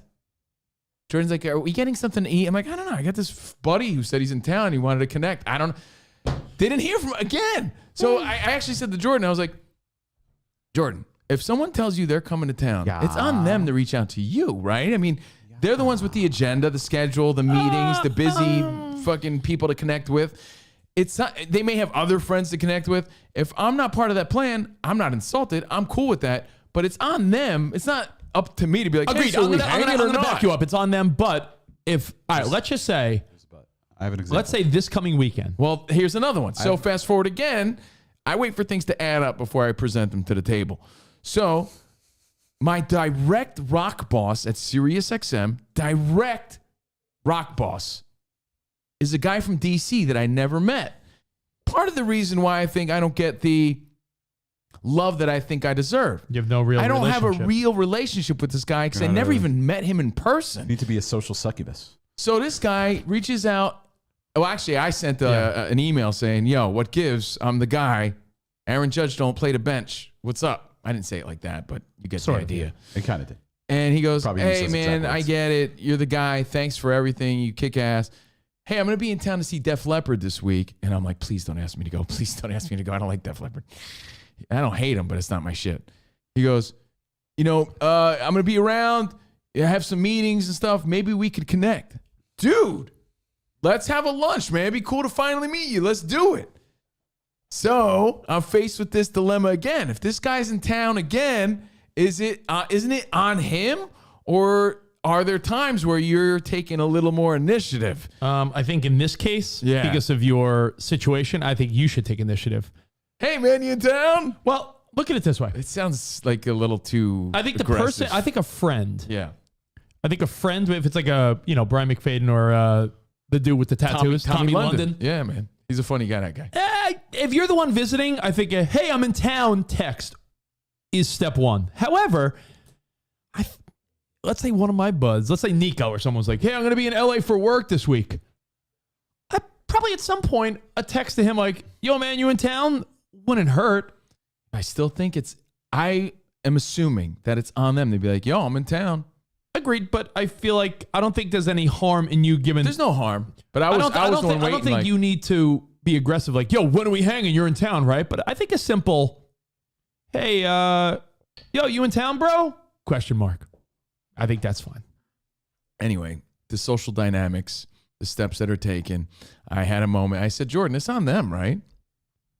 She's like, yeah. I was like, oh, I guess I don't think I'm doing anything. Want to get something to eat? And then I'm making a run to get some takeout. I come back with the food, feeling like a caveman. Man. Where's my sauce? Yeah. They forgot my extra sauce. Casey's right. Professionally, it's on you to take the initiative. Personally, it's on the person visiting that city. There you go. I think there's a I- double That's why I answer. thought there was a little different dynamic going on. I have a very recent example. Yeah, let's hear May I it. share it? Yeah. Little Leap, who we know from Sirius XM back in the day. Little Leap, we used to share an office with. Came to visit. She works for another company now, Spotify. I can say it. There you go. But she said, I'm coming to town. I have an event. I'm here for a work event, but I'm free on the weekend. I have something on Saturday night, something on Sunday night. Is there time in there that you want to hang? So she gave me a window that she was available. I know based on, because she's coming to town and she knows I have a life, even though I do nothing. So based on that, I said, hey, maybe we can get together on Sunday morning, do like a hike and brunch, right? So she gave me what her availability was. I said, this is when I'm available. This is what we can do.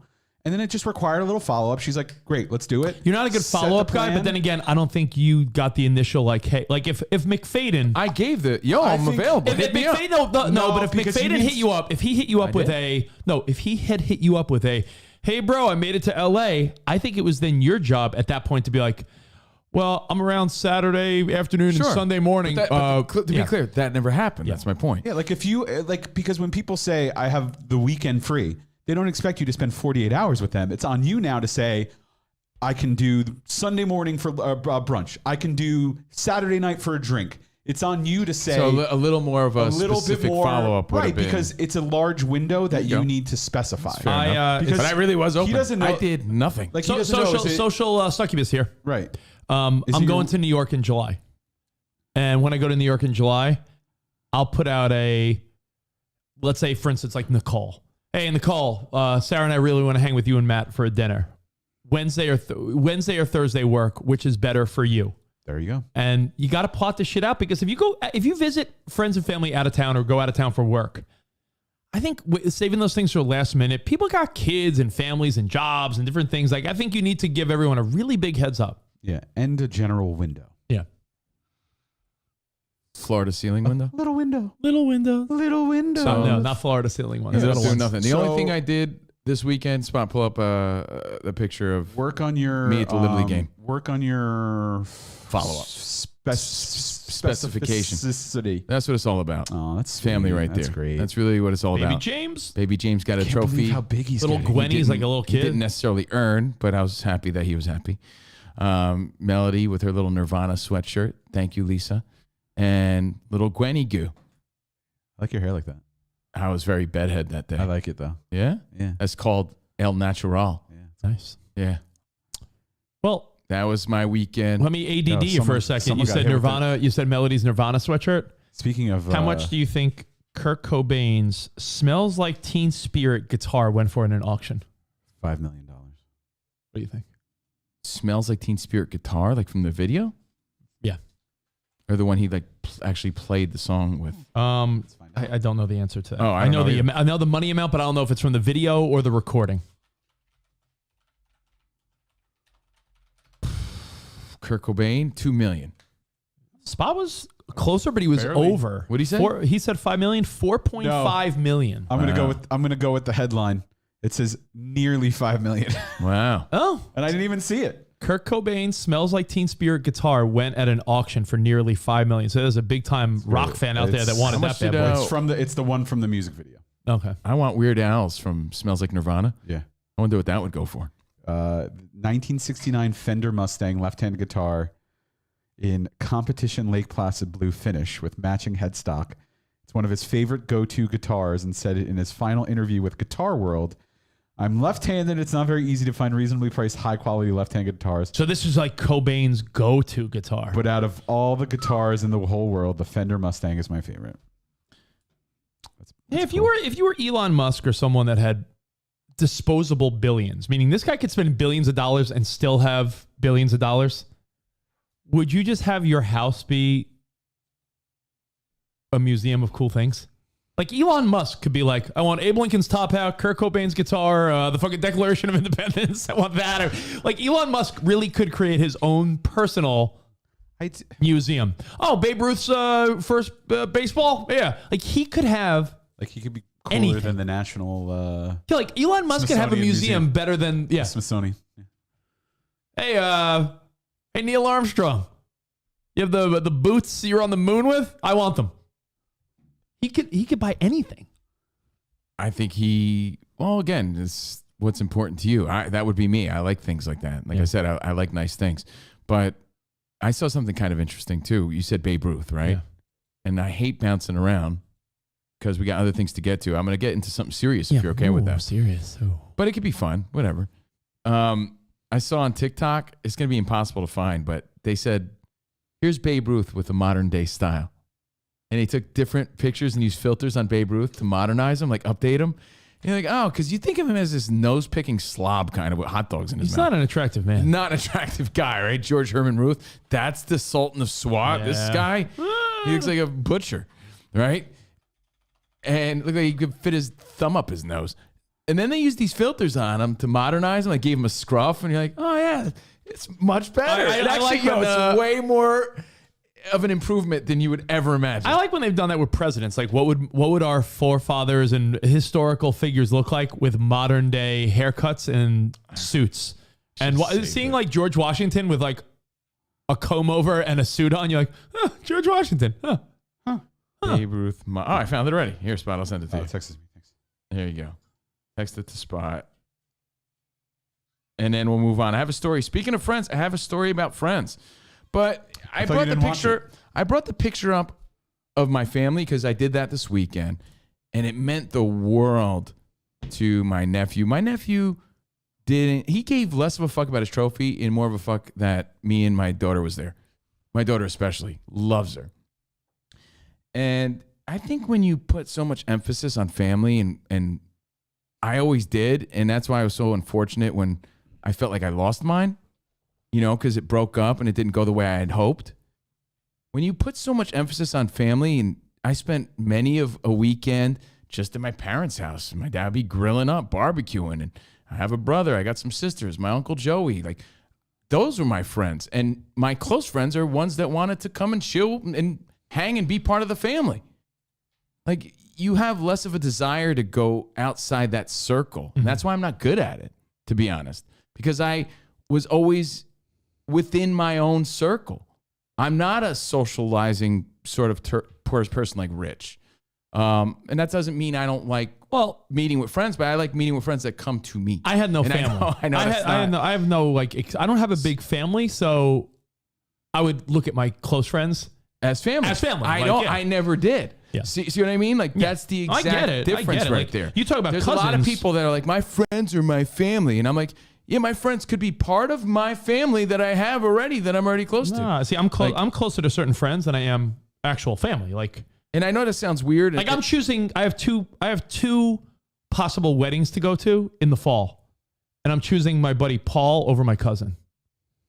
Because I could go back to New York for our buddy Paul's wedding, or I could go back for my cousin's wedding. The thing is, I still base all my feelings, like at my dad's barbecue or something. Right. Yeah, but I still base all my feelings and thoughts on things that really don't even exist anymore. Because like the family structure is like crumbled. Yeah. Right. Like, remember how your family used to be so tight? I don't even mean your immediate family. I mean like your extended family too. Right. Yeah. Like. Once it's we're glued together by the older generation. Yeah, it's weird. Once that kind of fades away, like I'm sure your tita was a big influence. Yeah. On keeping everyone together. Your other grandmother. It's once you lose that, it starts to fizzle. Yeah. And I still have like this weird. Yeah, not that friends aren't as important, but like all the best friends I had growing up and in my life are people that would come by my house and chill with me and my family and my cousins and things like that. I never had to go outside the circle. And people are different. That's all. That's really what it comes down to. So speaking of friends. Hold on. Before we do that, can you see the Babe Ruth picture? Oh, did you find this one? Modern Babe Ruth? Modern Babe Ruth. I always say. Rich brought up Babe Ruth. Here he goes. How much better is that? So handsome. Right? Look at that. Looks like Johnny Damon. The Baldo Ronaldo? Nah, not a fan. Yeah, but still, it's He looks better. great in that first photo. And then look, here's with a smile. Here's Babe with a smile. Watch this. Right? Like, it's so much He should've better. smiled. This Look at first this one's one. great. I know. And It's I a little did- like Rich, actually. I'm like, wait I'm a the second. Babe, bro. I'm like, I had honestly, he has like your facial. My brow line, yeah. Yeah. I watched this one like 3 times. I'm like, wait a second. Did they plump up his lips? Like, why is he? What happened there? They gave him some facial hair And a smile. It's And a smile. It's no, his smile was there in that one. Not big though. They Do it made again. Hold bigger. on. Do it one more time. Babe Ruth modernized. Maybe he wasn't as much of a slob as I thought. Just didn't get he just didn't have a glow up. Yeah, look. See? Oh, they They did gave some teeth. Like little nice bit. teeth, like bigger teeth. I doubt they But didn't have that good was teeth his back then. potential. Like, Rich, look that's at the, look much at the camera. better. Now I know why they called him the Babe. Right? Yeah.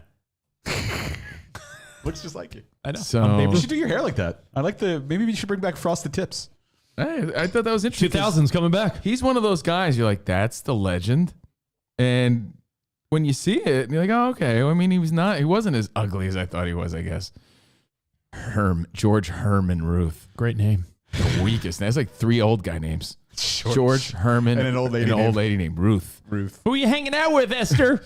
George, Herman, and Ruth. Hey, Ebenezer. Who's coming? I believe George, Herman, and Ruth will be there. It's gonna be hopping. And Sam. All right, so anyway. Speaking of degenerate friends. Yeah. I gotta. Now, you're gonna. I don't know what you're gonna make of this. Oh, Because you're gonna say, this never happens to me.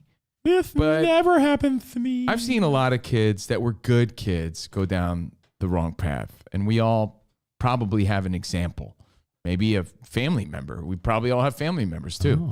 But you remember them as that kid, and they were good kids. But something happened. You don't even know what happened, maybe. Hey, man, what made them take that path? They were good kids. I've seen a lot of that, unfortunately. I also saw a lot of people come back from that, right? But there was one kid who, I mean, he was like the nicest kid. I remember him calling me up when we were kids. They're like, I'm like, this kid's just calling me randomly to talk about baseball cards? All right. I remember thinking, like, Nice kid. I guess, whatever. I'll talk to him. Nice kid, funny kid, knew my family, all that stuff. Kid got desperate, caught up in drugs, ended up in jail like most of his young adult life, right? That's the backstory. He's out. He's been hitting me up. Yo, man, life is great. Yeah, cool, man. I'm happy for you. But when people come back from that, they want to reconnect like no time has passed. Like, dude, I haven't talked to you in 20 years. And that's always weird too, It's like, what's up? And they're talking about things that like you sort of put behind you like 20 years ago. It's a weird thing. It is. But you play along like, yeah, man, happy for you. So anyway, it's sad, but true, Metallica style. This guy hit me up, but not just me. He hit me up in a group text. And he hit up it was like me and like 50 other people from our hometown. Wow. And it was like, yo, I'm really in a bad place right now. And I'm asking for money. And I'm like, I wasn't even sure at first, Rich, if this was like spam, like someone got into his account. Yeah, I'm getting spammed. my Facebook was hacked. Don't, it's not me. No, I'm dead serious. That's what I was thinking. I'm like, so I want to read it to you. If I could find my Facebook Messenger, where the hell is it? Why am I not seeing it? Scroll down. Where Scroll is down. it? Look at it that way. Where- Look for it this way. Just Messenger. Why can't I find it? There we go. All right, so Did I this just guy, teach her the search tool? No, but I mean, Oh. it's usually right there. I can't Okay. find it. So I got to read this to you because it's Yeah. the weirdest thing. And you're like, what do? I had a friend reach out to me for money when he was going through a tough time, and he was like, "Hey, man, I got this. I got this me and a few other friends said, all right, well, let's give him a couple bucks each, and then that's it. And he, he ended up getting arrested, hit a drug situation, and then you know what? He's back on his feet and everything's good now. But there was a time where he was trying to like get our buddies like, hey, do you want to invest in this with me? And hey, if I borrow some money, I'll give you a double back in a month. I'm like, you know what's wild, Rich? I think he deleted the original post from the actual group chat, but I screenshot it, and I'll give you the gist and sort of where we left off. So here's a dude, again, that reached out to all these people. Was he in the big house? He was in the big house. Okay. Now he's out. The Who Scout? He's like, listen, I'm going through some tough times.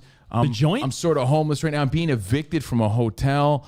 You know, if there's anything anyone could spare for me, please send me anything. Any little bit helps. He went on all this sort of like biblical sort of thing about being desperate, like, and how, he doesn't want to appear like he's desperate, but he's coming to us because he has no one else to turn to. And I'm like, Jesus, dude. And I did think, is this spam? Hey, Covino, remember when I bought you an Italian ice back in 1991? Well, could I have 10 grand? Yeah. Have a good night. Keep us in your thoughts and prayers. I don't mean to be begging, and begging's the lowest form of desperation. I hate to put you in this scenario. And then, dude, I saw, honestly, 20 people immediately dropped from the group. Like, people that I know that he knew. And I'm like, are all these people just turning their back on this dude's request? And then I'm thinking, it's happened to me recently too. And then I'm thinking, though, that is so desperate to do that. And then I'm thinking, but maybe people are thinking, I'm not going to contribute to this guy's bad habits and delinquency and give this guy more money for drugs or whatever. You that never know. Right. Let me interrupt you. The sad reality in these scenarios is that we never quite know what the money's for. If one of your old school pals, there's two questions before we get back to it. Yeah. Number one is and I know everyone's financial situation is different, but what is your limit as far as giving or lending money? And then part two of the question is, how could you ever really know? Is it, I got my act together and I need to start off, or yeah, dude, I'm going to go buy some fucking pills? This story, you don't know. This story you don't know. Reeked to me of this guy went on a downward spiral again. He's being evicted. Him and his girl and his pet or whatever from a hotel. Why is he in a hotel? Job. Why is he in a hotel anyway? He's got no job and this and that. And dude, it was a whole long sob story of I'm like, this sounds to me that he's using again or something. Yeah, I don't know. So I just was like, let me ignore this for now. As I saw people drop from the group, you see so-and-so dropped from the group. This guy dropped from the group. And you're thinking to yourself man, is that sort of abandoning? Yeah. So I didn't drop from the group. I got a follow-up. By the way, I just mute the notifications because I feel bad having my name being so-and-so left the group. Exactly. I agree with people didn't care. I agree with Preston. In any situation like this, whether it's friends or family, you never lend money. If you give money, you have to to quote, lend it with the thought of, I'm not getting this back. I mean, even with my mom and stuff, there were times where she's like, Richie, my dog's in the vet and I don't have the money. And I'm like, how much is it? Oh, it's $1,100. In my mind, I'm like, you're never giving me this money back. So don't say, I got mad at one point when this would happen. I'd say, stop saying borrow, because borrow insinuates I'm getting it back. At least be honest and say, I don't have the money. Can you please help me pay for this? Because I felt like it was an insult at one point. If a friend or family member would say, can I borrow? It's the wrong word. Stop it. Right? Now, with your bud, how can you from 3,000 miles away assess if he's down on his luck or on drugs? And that's the thing. And by the way, and it's such a hard thing to decipher. So I don't know where the group is, but he actually reached out to me personally, and I didn't. That's the next step. I had a buddy. I thought that. I'm sorry, because I thought when he reached out to me personally, it was still in the group, but it's not. He reached out to me personally, and he goes, so now I'm trying to see if the group chat still exists. He goes, I'm sorry to have you and have the group pinging your phone, Stevie C. Again, a guy I haven't even talked to. The last time I talked to you, I was Stevie C playing Union High Baseball. And that doesn't mean I don't feel for you and I don't cherish those moments and I don't like you, but my life went on. His did not, right? So you have to keep that in mind. That doesn't mean I like him any less. It really doesn't. I'm just trying to give you the story. Sorry to have the group pinging your phone, Stevie C. I'm on the balls of my ass here. So I apologize. And I thought it was going to end there. But can you help out with anything? Did you say the balls He of his doubled ass? down. He goes, regardless of the response, thank you for staying in my group, because he saw so many people that he knew along the way drop out like flies. Like, Or frogs. Frogs, they drop out. I was going to say fries. Flogs. Flogs. They dropped out. So, Rich, how do you handle that? And what do you do? Because now, like, he's coming to me personally. Like, I'm sort of some sort of savior. I have some money and I don't. It sounds terrible, but at one point we had a friend that was desperate, right? Okay. And he asked for money, and everyone's like, "Yo, listen, But he asked for a lot. we'll didn't he? throw you a couple bucks." And then after we threw him a couple bucks, he came with a business proposal, and everyone's like, "What is he doing?" And then he came to us with trying to sell us things like, "Yo, does anyone need?" I'm not even joking. It's desperate. Like, do you know anyone that needs tile? And he was trying to like sell things of his, like, hey, I got like 10 grand worth of bathroom tile that I could unload for $2,000. Like, and you could probably get more for it. I'm like, now he's trying to like barter his belongings. And you're And like, this is my friend. It was it's so like, if you're not unfortunate. there, and I'm not saying we weren't friends. We were I have an friends. answer. Good. If you are in the business of helping out an old pal, a family member, a cousin, a brother, an old teammate, an old Sad, schoolmate, if you're in a situation like this, you have every right, and it sounds terrible and it sounds invasive, but you have every right to ask for all the details. Like, you have every right to be like, hey, listen, man, let's talk. Are you on drugs? Like, are you recovering? Are you still using? Are you like, what's your If he story? says yes, are you like, well, I'm sorry, I can't contribute to that? But no, if he says yes, be like, hey, listen, like, what could I? Then you could say, what could I do to help you get on the right path other than money? Do you need to see someone? Like, then play like, I know. Now then I gotta you're say, like, hey man, let's talk to this guy. But when you assisted the people in your life, yeah, wasn't it for specific reasons? Maybe you say to this guy like, you need what needs to your phone. I don't know. Let's just pick something like your phone bill. You need your phone bill. So yeah, they're gonna turn off my phone. I owe like, okay. AT&T $300. So you can be don't like, say, all give right. me your account number and I'll pay your phone bill. Yes. It's like, remember I told you I was in Santa Monica one time and some woman gave me the amazing sob story of how she was so down on her luck. And I was like, you know what? Let me go buy you a sandwich and fries and a drink. What do you want? She's like, no, I just want money. And I'm like, Well, again, the flip side of this, guys, if you don't do something along the lines of what Rich is saying, what if this person ends up in a ditch? Then you're going to live the rest of your life thinking, man, I could have helped them. They reached out. And they reached out And to what me. do people and say? I did nothing. and what do people, after someone, I'm after glad someone, you said that, because you know what I'm going to do? I'm not going to Venmo this dude money. I'm going to say, hey, man, you need to talk. Give me a ring. Because They can't carry the weight of it this. sounds selfish, but I don't want that on my conscience. I don't. and you know carry what the though? weight of that. And They I can't don't carry want to the weight of the contribute world. to his drug habit either, or whatever the situation could be. I found the original message. Here's how desperate it gets, though. Sometimes, guys, in today's world, with the access we have with Facebook groups and Venmo and things like that, I'll read the message. This is going to sound a little cold, but you can't carry the weight of the world on your shoulders. It's not your responsibility. People need to worry about themselves, just like you need to worry about yourself. Obviously, you help people in your life, but you can't just take the fact that you had a connection with someone several years ago as feeling responsible for their life.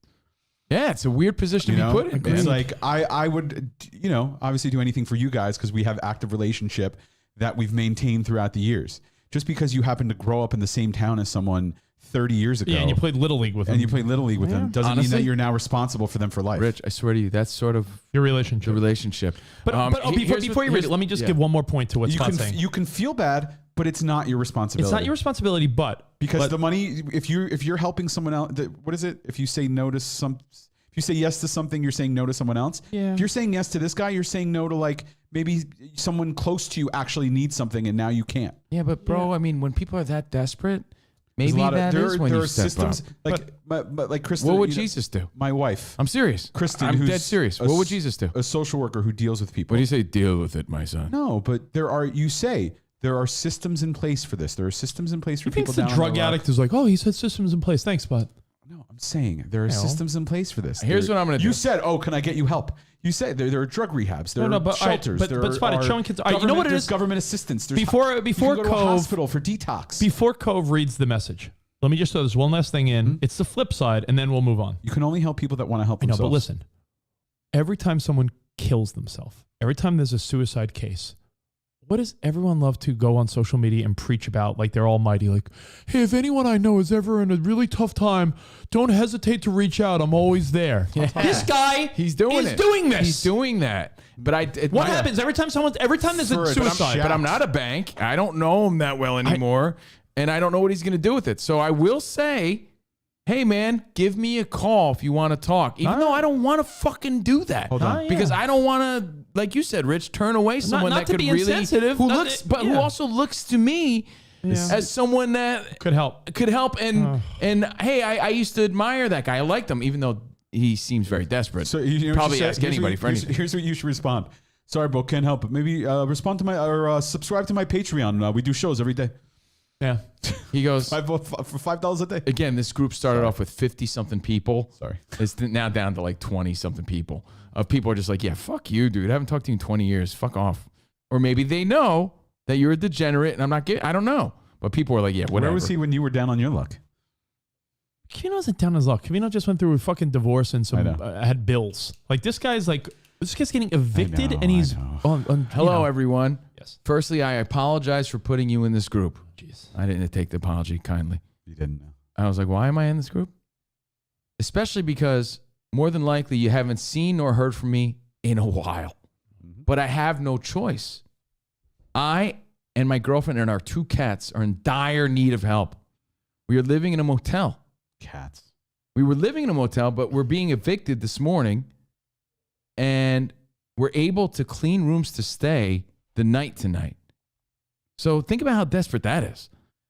But we're in the same boat tomorrow. She has work tomorrow. I would have had work, but could not make it the last 2 days due to getting thrown out of the room. Having to move all of our stuff and miraculously get another night. Any help at all will be more than appreciated. Listen to this. I have no pride left. I'm begging for you all to help. If you can and will, and you could do so, here's my Venmo. And they provide the Venmo. Again, I'm sorry to put you in this group. And I thank those of you who are here and have read this so far. Please help us. Thank you for your time. And he goes, and if you wish to berate me or help me, and you don't feel comfortable here, just messenger me directly. I'm not asking for anyone to put themselves in a situation, especially for someone you haven't talked to and who's maybe long forgotten. I'm just begging because anything will help. $1, $5, anything, it would mean the world. And then he says some biblical shit. Nobody in this world is more despised than a beggar. And he goes on. It's sad, dude.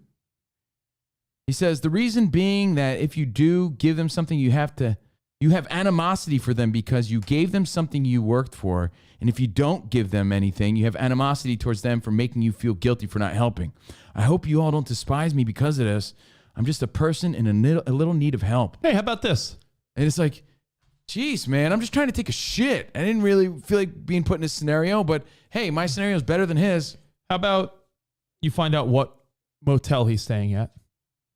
Right? I'm sure it's not a good one. No, but and say, hey, how much could a motel be? $80 to $100 a night if it's a shitty motel. $80. Be like, yo, I'll get you 2 nights at the hotel. Get your shit together. I don't know. Like, do a small gesture. I wouldn't leave. Barf. This is not Covino's responsibility. Like, hey, here's 10 grand. But I think, you know what? So then after all that, he reached out to me personally, and I just put the 2 and 2 together. I think maybe you could say, listen, man, we all got our stuff going through. You could even throw other stuff. Like, honestly, you could be like, well, I lost one of my gigs last year. I went through a divorce. Like I'm rebounding myself. You could like make it seem like, hey, I don't get the money to throw around, but at the same time say, hey, I got magic shoes to invest in, bud. Hey, listen, let me tell you. Sorry. Oh, why don't you? But I'm saying, what if your walk earnings to him? Why don't we do nail fees for this guy? Nail fees. No. I don't know. In support. We'll do a walkathon. I don't know. Here's my selfie. Here's a selfie for you in support. Anyway, thumbs up. But I'm just sharing, the Covers real it all. life side of what could I have happen. a question. And If it's like this it's guy- heartbreaking and it makes me sad. And I'm like, I don't want to even be involved in this, All right. but I also don't want to turn my back You know what you either. could do? You know what you could do also? What would Derek Jeter do? No, what you could do? You could say, all right, if I saw this guy in New Jersey, we went to the bar, we ordered some nachos and some beers, and I said, hey, don't worry, bro, I got it. You would do that, right? You're a generous guy with old friends. So how much money would you spend on nachos and a couple drinks? Maybe Venmo the guy $50 and be like, hey man, I know every little bit could help. I'm going through some shit out here in LA, and here, this is what I could do. It's really weird. And the sad part of the story is this: he really was a nice kid, like really was. It's sad. So that happens, and I have the perfect. It really makes me emotional now I think about it. I have feelings. Who knew? Spot. I have the perfect palate cleanse though. Was it drugs though that he got wrapped up in for years? Well, he got thrown in jail because For of what? his drug habit, and he did some crime to get drug money, like serious crime. And What serious crime? Like He stole like subscriptions. fucking give me your money. Oh, I need money for drugs. serious? Yeah. Yeah, drugs do that. give I'm me your talking money. really good kid. Yeah, drugs fuck you Everyone's up. a good kid. Yeah, I guess. I don't know. I put a lot of stock in that. So anyway, here's the perfect palate I cleanse. think of that. That's. But the- you gave me great advice. You know what? Thanks. Know what the? For real, know I'm what going to the, say, hey man, you need to talk. Give me You know a what ring. the illusion is? The illusion is, and be willing to give the guy a couple $100 tops. I Think don't of- mind, but Rich, what if you're contributing to that? I know. and That's then he why. ends up That's in why you ditch need to 'cause he do a little. overdosed, then you're like, No, oh man, you need to do a little investigating. I think we all see it through the lens of our parents, because what will your mom or dad say? Oh, how's such a nice boy. How's Scotty? And you're like, Scotty? Scotty was like into drugs and he was in jail and he's like a scumbag. But your mom remembers the 9-year-old Little League version of this kid. Everyone's a good kid. Yeah, but drugs don't make people a bad person either. I've seen. But it I've makes had them do family bad members, things or their, makes their them a bad- lives were ruined because of drugs. And I know what you're saying, but They- then what it the didn't fuck? make Then them what's a bad bad? Then what's a people. bad person then? If a bad person's not someone that's It's a robbed someone, disease. all right. If someone robs someone with a gun for drug money, and they're not a bad person, then who's a bad person? Why are we telling bad people they're good people? I'll reach out. It's good advice. Do the right thing. Thank you. So do the anyway, right thing. here's the perfect palate cleanse. There's a website that I follow that it's like the Hispanic World Star. It's called Fools Gone Wild. Fools Gone Wild. Spot, you got to pull up this clip because this is great. I already did. Fools Gone Wild. And thanks for your feedback. We appreciate it. Friends, blessing and a curse. It all connects. I don't want. Do you need friends like that? Who needs friends when you got to deal with that? I don't want to overanalyze it. Too late. I don't want to overanalyze it. But if you really did ask, like, all right, so your girl's working, so she's making money, and you're talking about how you couldn't get to your job You're because, evicted from the hotel. but like, so they're making you clean rooms to stay what another position are you in? No, but you have to almost be like, what is your current situation, old pal? Well, my girl's working at my girl's working at Walmart. My girl's working at the drugstore my girl's working as a clerk, making $12 an hour, and I'm doing. You got to hear their scenario because they should not be living in a motel with their 2 cats cleaning rooms. Like he's a capable. I don't know. You asked earlier what Jesus would do, right? Yeah, and I'm serious. I'm not even I live by joking. I live by the adage: teach or give a man a fish, he eats for a day. Teach a man a fish, he eats for a lifetime. If you give this guy money, he'll be back for more money because he knows that you're willing to You're a give him money. source. You're a Rich source. actually gave a great example. What hotel are you staying at, man? Find out how much is a night. I'm staying at Motel 6 in Union. Yeah, all right. Call Motel 6. All right, hold on. You still there? Hey, Motel 6. Yeah, can you just and don't save this credit card on file. Yeah. No matter what, do not not a save bad this idea. credit card on file. But I'd like to pay for room 109 for the next 3 nights. How much? $240. Great, perfect. It's not a bad idea. Get your shit something together. along those lines. I don't know. And I saw someone say, "Does he live? Is he in the same town as your parents?" I don't fucking know. What does that matter? I don't know. I don't keep They in can touch take with this guy. they can take the basement apartment. Fuck out of here. Yeah, it's like would So- you want to put that on your parents? I wouldn't. Well, you know what? Could I wrap it up with this? You wonder when you look on the 101 and these hobos living in tents. You know why they're there? People left their group. No, because everyone eventually left their group chat. I know that sounds harsh, and I'm not trying to be funny, but it starts out with, hey, mom and dad, can you help? Hey, brother and sister. Hey, lifelong friend. Then it gets to, hey, people that I haven't seen in 40 years. Then it turns into, well, fuck, I'm begging under the drawbridge. By the way, how did he send this message again? Facebook DM group. Yeah, which means he has probably a phone with all this. With all what?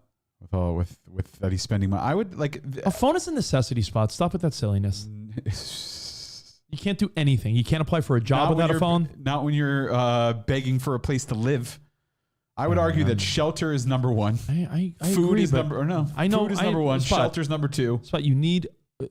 I guess he could go to the library, but you can't. You have to apply for jobs and get everything online. They email you your this answers. Guy applying for jobs. But I'm saying, clearly. I don't know, man. So it's sad. It's real life, and it ties into Friends. Who needs them when you turn out like Friends. This guy with 2 cats fucking worrying about applying for jobs. All right, Fool's gone wild. All right. I'm trying to have fun now. Palate cleanse. That's some real shit. I'm sorry, but hey, it happens. Friends. Fool's gone wild. Those you can depend on. Friends. That just makes me think of that commercial now. I was in a commercial. You were? No, that song. Friends. Yeah. All right. Hop to it. Shout out to, it's Curtis Blow, right? Yeah, I believe so. Fool's Gone Wild is like the Mexican sort of like, look at this fool. Fool. And it's usually Mexican people like, look at this fool. No. I don't know if this guy's Hispanic or Mexican or what. Foo. There's no L. Yeah, I know, but I'm translating it to the Gringos Locos. Gotcha. Fools. So Fool's Gone Look Wild. at this fool. What a fool. They usually point out, like, look at this crazy Mexican guy and what he's doing. I don't know if this guy's Mexican, but this is still funny to me. We all had a good laugh at it. So it's a little palate cleanse. Fool's Gone Wild. This guy's hair choice. Look at this. Check this out. Then you got to scroll through. All right, look at his dude. He's doing something proud, so not to make fun of him, but the comments were vicious. Look at his bangs. Is he a Louisiana state policeman? He's a Louisiana state policeman. Is that what it is? Right? So people see the bangs. Is this the real reason my wife went to Louisiana this weekend? And I don't know what he's trying to pull off and whatever. That's mean, but it's still funny. What's funny is the comments and then what they do to his picture. Then continue. Go ahead. So now he looks like, what's this kid's name? Isn't it Ralph? The kid from The Simpsons. Wiggum? With the stringy hair. Now they're scanning his bangs. This is my favorite. Like a barcode. Right? So now they're scanning his wispy bangs like a barcode because it looks like a barcode. And then the last one's hilarious. Great. The last one's really funny. Wait, what's that? Wait.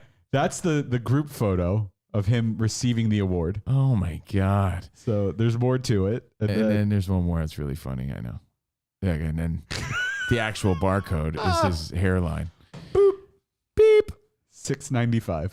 Fool's Gone Wild. And it's the reminder that people make a choice. That guy's choice with how they look. To do that. You know, like Babe Ruth made that choice in the 1920s, 30s. This guy's making this choice in 2022. You know, regardless of your hair and your head, Man, like I know you didn't choose to go bald, but you chose to look that way. You know, or you're rolling with that look. That dude is rolling with that look. It's very odd. So anyway, think about that. Like you said, every time you look at someone's he has hair, Ralph Wiggum hair. Thank you, Greg. every time you look at someone, just know that they chose that. That dude's choosing that in a big moment. He has the blinds open. Yeah, it's so weird. And so it's hilarious. So we were just laughing about it yesterday at Fox Sports Radio, which, by the way, we had a fun show yesterday. Yeah, is it hair? I can't tell. Or did he draw it in? No, take a look again. Hold on. No, that's hair. Is it? He let like hair grow out. And he combs it straight down, but his hair's so thin. It's the weakest. It's the most terrible look going. It's like, the Caddo Parish Sheriff's Office. How do you take that serious? Yeah, because it... I mean, it's sad, but funny. All right. The best part is how he let them grow, but then he cut them in bang form. Like he's got baby hairs. Yeah. All right. So we had a fun show yesterday, foxsportsradio.com. If you missed any of it, we talked a lot about racism, in fact. Josh Donaldson's in the news. So intrigued. You know what? Let's get into the Rando news real quick, Spot, and I'll just touch on the Josh Donaldson thing real quick. Line there, but it looks like it's like drawn. It looks like he just went like this. I know. Like he just drew it on his head. It's so bad. Make better choices, people, Make better choices. with what you were given, you know? Why wouldn't you just shave it off at that point? I don't know, Greg, because he's got a full head of hair. Yeah, That's what he's thinking. He's like, Yeah, like- shave it off. But look what I got. There's a better option. I get it. Like, you know, he might not have wanted been bald, but it's better than that. Okay, so Spot, give me the little rando news, and I'll briefly touch on what we talked about on Fox Sports Radio yesterday, just to give you guys the scoop. Oh, sorry. Too busy drawing lines on your head. Scoop. Oh, is this sports though? No. Okay. Probably sports. Rando news. I mean, it's a national story. Is it racist or not? It's from sports, but Josh Donaldson referred to Tim Anderson of the White Sox as Jackie Robinson. He's like, all right, Jackie. And they've been beefing on the field. A lot of trash talk. All right, Jackie. And he's saying that to get under his skin. There's no question. But it all refers back to an article, a Sports Illustrated article in 2019, where Tim Anderson said he wants to be the next Jackie Robinson, bring that sort of excitement to the game.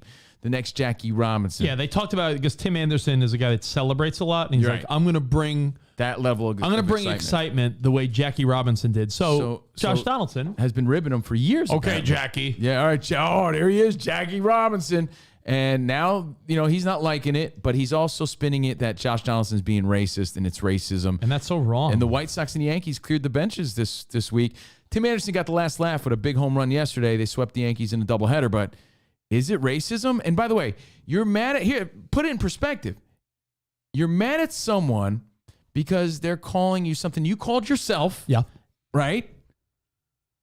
Yet you're calling this guy on a national level racist. That's huge. Like, what a double standard of hypocrisy. It's like, hey, man, I'm mad at him because he's calling me some shit I called myself in the privacy of trash talk on the field. But I'm going to publicly now call him probably the worst thing you could call somebody Tim Anderson needs on a to be, national platform. I think Tim Anderson needs to be punished for this. That's like, it's so wrong. Yeah. And by the way, it's perspective because my brother disagrees with me. He's like, Josh Donaldson's a bitch, yo. And my brother's a Yankees fan. He's like, Tim Anderson's the truth. He's like, that's fucked up. I'm like, but how is it racist? Everybody. I don't get it. That would be like, the analogy is if Covino said, yo, I do for Mexican dudes in radio what Canelo Alvarez does for boxing. And if I was let's like, say I told a bad joke. And I'm like, all right, Canelo. Is that racist? Or am I just busting his balls because he compared himself to Canelo Alvarez? Yeah. That's like putting it in their face. So was Josh Donaldson being a dick? Yeah, absolutely. Was he being a dick to a guy who deserves to be talked to like that? He's a very like polarizing figure. Bro. Tim Anderson, you love him if he's on your team. He's a great player. But you could see he's a very arrogant, sort of charismatic guy. Hit a 3-run homer last night. Yeah, I mean, he stuck it in the Yankees' face, and he told him to shh. I love that part, though. Yeah, so there's some trash talk going on. But is it racist? No. In 2022, and again, this is from what we know now. This is all the information that we have now. Based on that, context matters, guys. Context always matters. Stop fucking acting like it doesn't. Context matters. The end. No, but it's insane how it would use any example you want, and it's so hard to. If some young Asian player said, "I'm going to do," forget sports. If some Asian actor said, "I'm going to do for movie history what Jackie Chan did for action movies," and let's say this guy puts out a flop. And you were like, Jackie Chan. Sure. All right, Jackie Chan. See, now Rashawn's saying, is that if racist? I kept calling you Pedro in a condescending way, I don't know. Yeah, I know you're trying to get under my skin by calling me Pedro. But if Covino said, I'm Pedro Serrano. Yeah, did I refer to myself ever as I'm the next Pedro fucking Guerrero? Did I refer to myself as I'm the next Pedro Gomez as a broadcaster? Did I refer to myself ever as the next Pedro? Otherwise, yeah, I think then maybe you are being racist or you're clearly just trying to get under my skin. Yeah. Context. He referred to himself as the next Jackie Robinson in an article. Josh Donaldson says, here's the reason. I've been saying this since 2019. And they've joked about it before, right? Yeah, he said they used to joke about it. And then someone said, well, you don't joke with someone you don't get along with. So they acknowledge it's a joke. But how's it racist? But did they used to get along and no longer get along? I don't know. But it sounded like they did it. They used to joke about it at a time where they were friendly. And we never were friends, but they were probably not on bad terms. It's not racist. no matter how you want to slice It's it. not racist, Alex says, but people want it to be, and that's the headline. Yep. And it's really unfortunate that this guy has to now defend himself and be like, what are you I was fucking ripping the guy. Why? Sports. Trash talk in sports is as common as it gets. What a bunch of pansy boys. I just don't fucking get this world anymore. People want it to be racist. People so bad. want that shit, and want it. everything goes back to racism. Yep. Yeah, if you fucking said, all right, fucking Fernando Valenzuela. Did I ever compare myself to Fernando Valenzuela? All right, Fernando. If I did, then yeah, I deserve that. I Fernando. deserve that ripping. Fernando. You know? Yeah. Otherwise, So you're just you're calling what me a Abba was fat singing Mexican. about. I get it. Yeah, but yeah, Context. There's a big difference between someone going up to a Latino guy and being like, "All right, Pedro. All right, Jose." Slow down, Gabe Iglesias. Yeah, if you said, if Covino said, "I'm going to do for comedy what Gabe Iglesias did for Mexican people," and if Covino told a bad joke and you're like, "Yeah, sure, Gabe Iglesias," that's called busting balls and ribbing. The racist card is so. And the sad part about it is, and again, Ridiculous. we're going off the story as we've been given it so far. They're doubling down, not only Tim Anderson, but the White Sox team and the organization that Josh Donaldson's being racist toward. That's insane. Tim Anderson. It's like- Insane. and I don't fucking see it, but that's the story. In sports, of course, yesterday, the Golden State Warriors went up 3-0 over the Mavericks. It's sports. And tonight, Miami at Boston. Sounds a lot like sports. Bro, it's the fucking recap, bro. Of sports. Our job is to keep people. You guys are mad corny, dude. We should rename the show Mad Corny. That's what it turns into. Actually, Mad Corny would probably get some buzz. Yeah. Sports. Mad. You know what? Mad Corny. That's the name of our Friday podcast coming soon. Rando news to me is like, hey, the Kardashians It's got just married a headline, this weekend. dude. It's a headline. I'm keeping people up on shit. Miami plays. Here's the in scores Boston and who's tonight. playing. That's sports to me. So, in other rando news, this is interesting. Conan O'Brien signed a $150 million deal with SiriusXM today. Conan and his podcast company just got paid $150 million I couldn't even sign from SiriusXM. $150 They couldn't deal. even give me fucking $50, bonus. They won't even give you a full-time gig on lithium. They wouldn't want to know the truth? And I'm not disparaging anyway. This is the truth. I asked for $20 more per shift. They wouldn't give it to me. $20 more per shift because I was like, I go above and beyond. I deserve that. I asked for a job. They wouldn't give it to me. But such is life. I'm not Conan O'Brien. All right, Conan. Fuck, you're racist. I mean, that's a tough pill to swallow, man. But it is what it is. Hey, can't get mad at stuff like that. Oh, yeah, you can. I'm not going to let You're it not fucking Conan ruin my day. O'Brien, though. I'm not Conan And O'Brien. it doesn't matter. Different scenarios, Hey, dude. They acted like they couldn't fucking find any money for Covino and Rich. They found $150 million real quick for Conan O'Brien and his podcast company. We're talking money. Our money doesn't break the bank. Our money goes unnoticed. We justified our money. But we had enough people that subscribe to our show that would justify the money we make. Yeah. I mean, it's horseshit. I don't care how you say it. It's a business move. Business is business. Don't expect me to be happy about it. They bought his whole company. Podcast network, Yeah, which I said includes Lots of includes a shows. lot of content. I said that. Like I said his podcast company. I've looked into Team Coco back during my transitional phase, and they do a lot of shows. So I'm giving the news. I don't have to like it. Rockville, welcome to Rockville was this weekend. Big rock festival in Florida, Daytona Beach. I was going to say, you do have to commend your company, though, for trying to stay with the curve of where content's going. Yeah, I did see a stat. Podcasts are the future. Yeah, I did see a stat that they're really trying to get the podcast world going. I mean, they bought Pandora, Stitcher, then bought Stitcher, and Now now Conan. bought Team Coco. What's left? So welcome to Rockville took place Daytona Beach, Florida this weekend. And I mean, huge lineup. Want to hear some of the names? Sure. Welcome to Rockville. I had nothing to do with it because it was an Octane broadcast. I'm not on Octane. I'm not part of Octane. Could I have been there? I'm not going to pay my own dime when they're paying other people to be there and paying for their accommodations. Like, I'm not going to go there and waste my money on a 4-day festival when I think they should be sending me out there anyway. But again, I'm not part of that channel. Yeah. Right? I'm not part of Octane. It was a strictly Octane thing. Where was this? Was it in Florida. Where in Florida? Daytona Beach. Oh, okay. Oh, you could take in your boat there. Your rock boat. First night, Kiss, Five Finger Death Punch, Papa Roach. Your rock boat. I'm giving you the bigger names. Friday, Korn, Breaking Benjamin, Megadeth, Seether.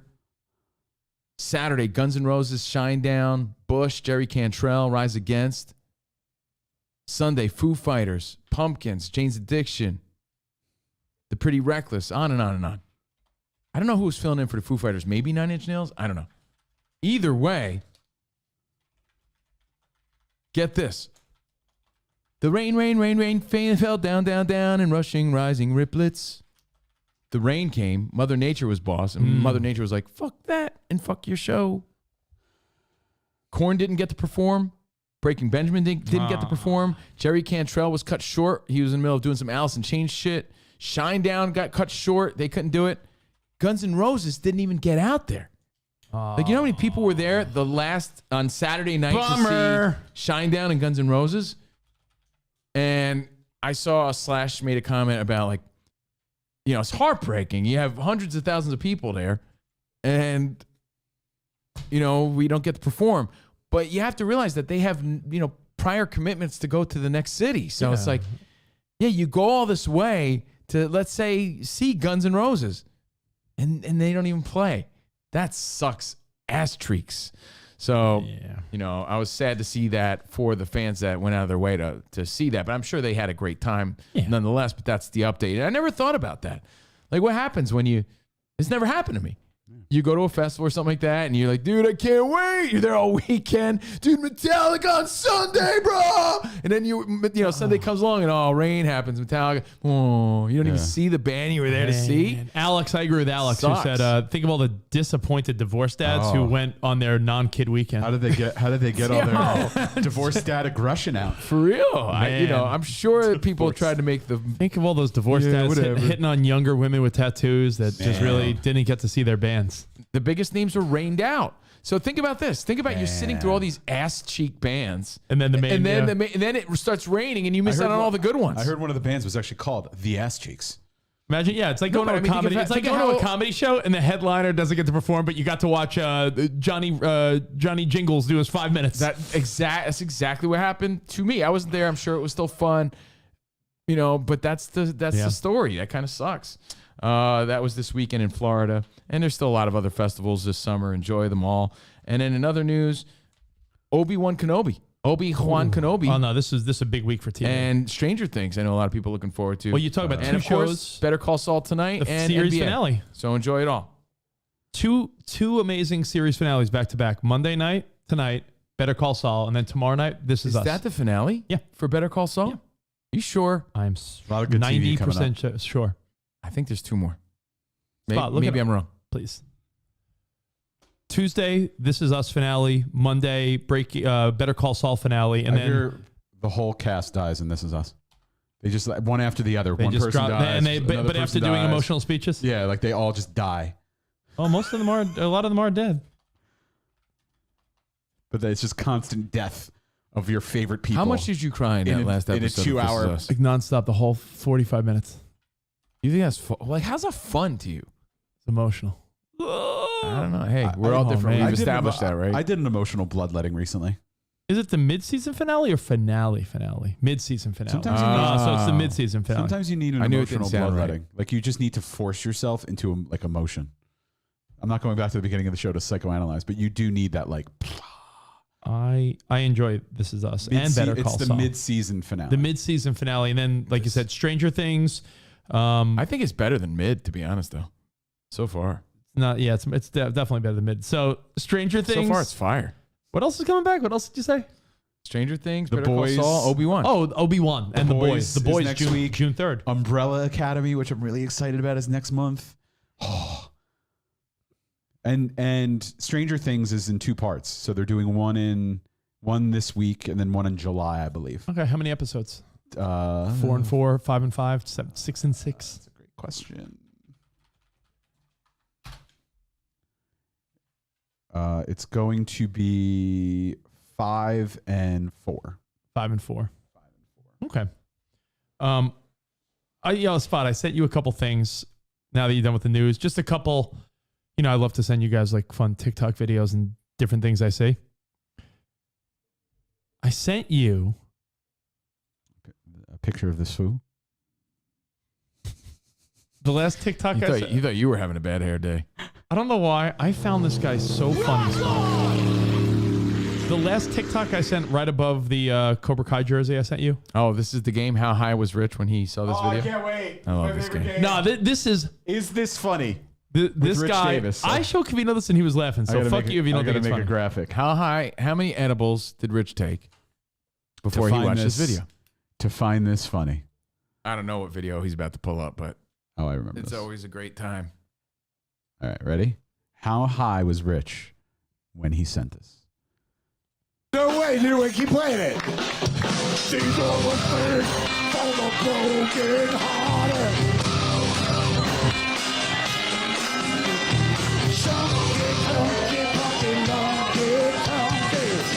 In other words, I don't fucking know that cheesy ass song.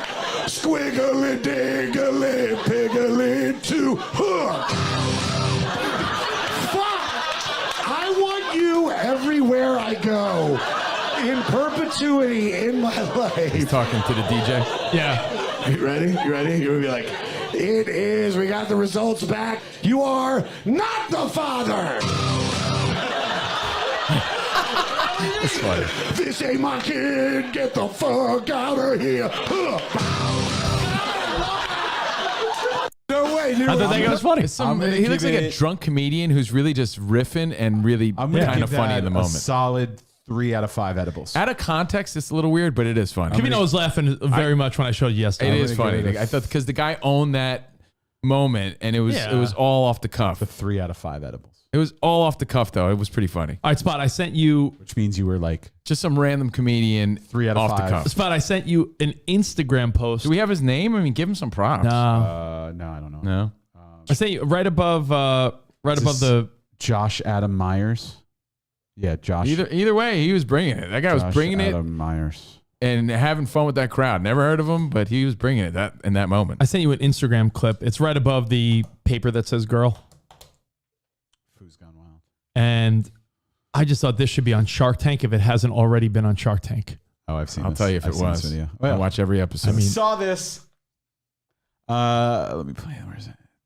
Why, tacos are in your algorithm? Yeah. Oh, yeah, I've seen this I've seen this 1,000 times. Sloppy burritos that catches your fallen fillings and carefully out crafts a this fool. secondary taco for you to enjoy. I invented the burrito bumper, the food funnel for sloppy burritos that catches your fallen fillings and carefully crafts a secondary taco. It's not a for you to business. It's more of a enjoy. product. Yeah, that's right. Yeah, it's just Leave like, it to Lori Grenier. just like yeah, I think that. I mean, life hack. I think I want to eat my burritos over a. I want to little- invest in a business. Life hack. When It's you're all about eating, money. you get a taco kit. You eat a hard shell taco over a soft shell taco because it's most likely you're just creating a second taco. And then you roll up the soft shell and eat it. It's basically a funnel. You eat a taco You eat over. a crispy corn taco and it captures all the over a soft flour remnants tortilla. into a new tortilla if you're not watching. Flour or corn? Go. Flour or corn? Flour. Oh, flour all day. Flour all day. Who would get corn unless Why- you're trying but to why eat not it? both? True Mexicans. Why not both? True Mexicans eat corn tortillas, even though they secretly love flour. Says who? Says who? the Mexican Guild of the world. Spot. Says who?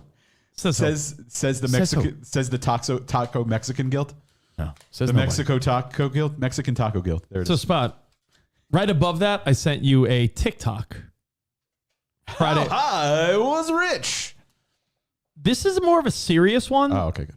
but I wanted to end on this because I feel as though this applies to, and I'm going to not even exaggerate when I say this. I think this applies to 9 out of 10 relationships that guys are in. When I saw this, I'm only in one relationship. Yeah. Just want to make that clear. I don't know what this guy's talking about. Is there a taco guild, by the way? The Mexican Taco Guild. You don't know about it? See, that's why you're not Mexican at all. Oh. You don't know about the Mexican Taco Guild. All I know is that We represent I mean, the Taco Guild. the corn tortilla. The Taco Guild, the And if you Taco don't eat- Guild, the Taco Guild, and on behalf of the motherfucking Taco Guild, we like to welcome you to Taco Land. Ooh, I want to go to Taco. I want to go to Taco Land. Where's Taco Land? I want to go to Taco Land. Take me to Taco Land. So, I don't know, man. I feel like 9 out of 10 relationships. Alejandro's like, how do you know about the Taco Guild? They wouldn't even say guild. They would say like Gil. They don't know. What the fuck's a guild? They would say They Gil. would say guild. No, We represent the Taco Guild, The Taco Guild, the Taco Guild. In the name of the Taco Guild. What's a Gil? Gilberto. Go with it. We love to welcome you to Taco Land. What's a Taco Guild? Taco I Land don't sounds know. It great. sounds good, though. Does sound fun. Man, Taco Land. Let's make it. That would be huge. Taco If Land. we did like a pop-up Taco Land at like the Rose Bowl in the parking lot, Taco Land. people would come from miles around You would think to go to Spot. Taco Land. I mean, You could there have, like, the are tacos- constant lines. You can that- have the taco slide. You can pretend like they can have the digital thing where like, you're like flying around inside a taco. He's still talking about tacos. I know. I am making me hungry, but go ahead.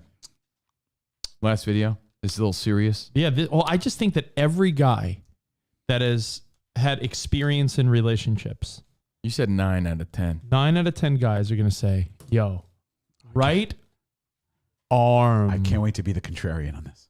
No offense. You don't really have experience, but that's true, though. Why is that rude? Okay, fine. I'll lie. I'll be like Josh Donaldson. Must be racist. I said something that's factual. Racist. How is it rude if it's factual? Am I not in a relationship? Did you change God, something? I said You haven't been in 10 of them. That's true. You know what? At once. Hey, bro, Since we've known you, bro. could I name like 10 girls you've dated? No. So that is the. How about we do tips? How about we do this? There we go. Go ahead. Want to just say this for tomorrow? No. Oh, I want to hear it. Be the contrarian. Okay. Go. Just this girl says something, and I think she nails it. Because who? Yeah. Random girl? Yeah, she said, I think she fucking slays this thought. Are we sure about that? Yes. Go. Men don't voice their feelings because half the time they end up upsetting their woman when they do. And then they have to console her about how his feelings made her feel. Men don't voice their feelings because listen half again. the time Start they again, start end up again. upsetting their woman. I just heard banjos. No. What was that about? Men don't voice their feelings. I voice my feelings constantly. Men don't voice their feelings because half the time they end up upsetting their woman when they do. And then they have to console her about how his feelings made her feel.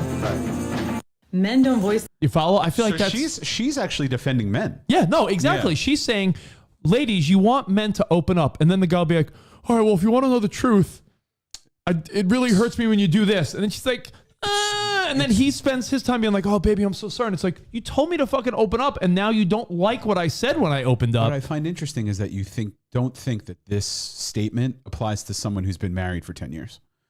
I find that interesting. No, I said this applies to, I said, if you've been in relationships, I feel like a lot of relationships, the common denominator is women want men to open up.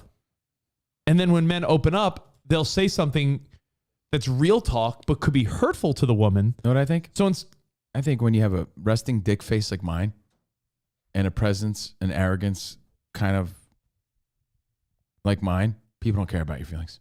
That's how I feel. Truth. The feedback is all agreeing with me. Kenneth, exactly. Geoff, 100%. Chris. Yeah. Rolando, Brett, everyone's chiming in saying that's the best take. And it really is just an interesting thought. Women will constantly say, maybe not for a motor mouth fucking lunatic like me, but a lot of guys that are quiet about their emotions. Tell me what you're thinking. Tell me what you're feeling. And then the guy says some shit that the girl doesn't want to hear. And then she gets upset. And then he spends his time consoling her. Meanwhile, she's the one that said, open up and tell me how you're feeling. It took a very long time for me to get to a place with Kristen where we can have an open dialogue that's free from judgment. Like we say, like, I don't want it to sit and fester. I want to hear it. even if I'm not going to like it. And that's how we are with each other now. And we're better people and have a better relationship for it. Make it generic, Spot. Husband and wife. What's the matter? Nothing. You don't tell me your emotions. No, what's wrong? No, nothing. I'm good. I'm fine. What's wrong? Nothing. Why do you feel like we're not connecting? Nothing. Well, please open up and tell me. The guy will finally be like, all right, do you really want me to open it? Because you used to flirt with me and like you lay around all day and you're getting fat and you're getting big and like a guy could be he could even kindly say those things and then the woman gets upset and she stopped tickling the huevos. Yeah. I don't know, maybe because you haven't touched my penis in 2 years. Oh my God. Oh, I'm sorry, baby. I'm sorry I said that. But meanwhile, she fucking wants him to open up. And then when he opens up, if it doesn't jive with what she wants to hear, and that's honestly, I bet you that's something therapists deal with a lot. Like, Rebecca, you told him to open up. I know I did. And then what did he say? He told me I'm not sexual enough anymore. Well, Rebecca, you did ask him. Yeah, but it's not what I wanted to hear. Surprisingly, I don't deal with this much, to be honest. But I could see exactly what you're saying, and I could agree that it's probably very common. Yeah. I'm just saying on a personal note.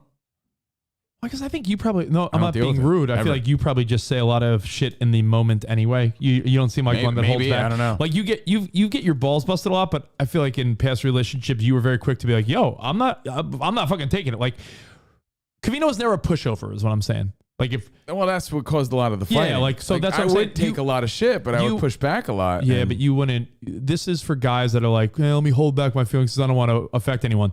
If someone told you like you suck, you were not holding back. You'd be like, well, guess what? You fucking suck.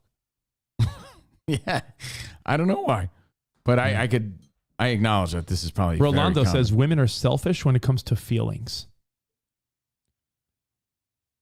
I've said that to Sarah. I'll be honest. There have been times where Sarah and I got in a squabble about something little. Well, but, I think but it was always like she's like, you got this way about you, where you're supposed to be a man, so your feelings don't matter or count, or like, who cares about your feelings?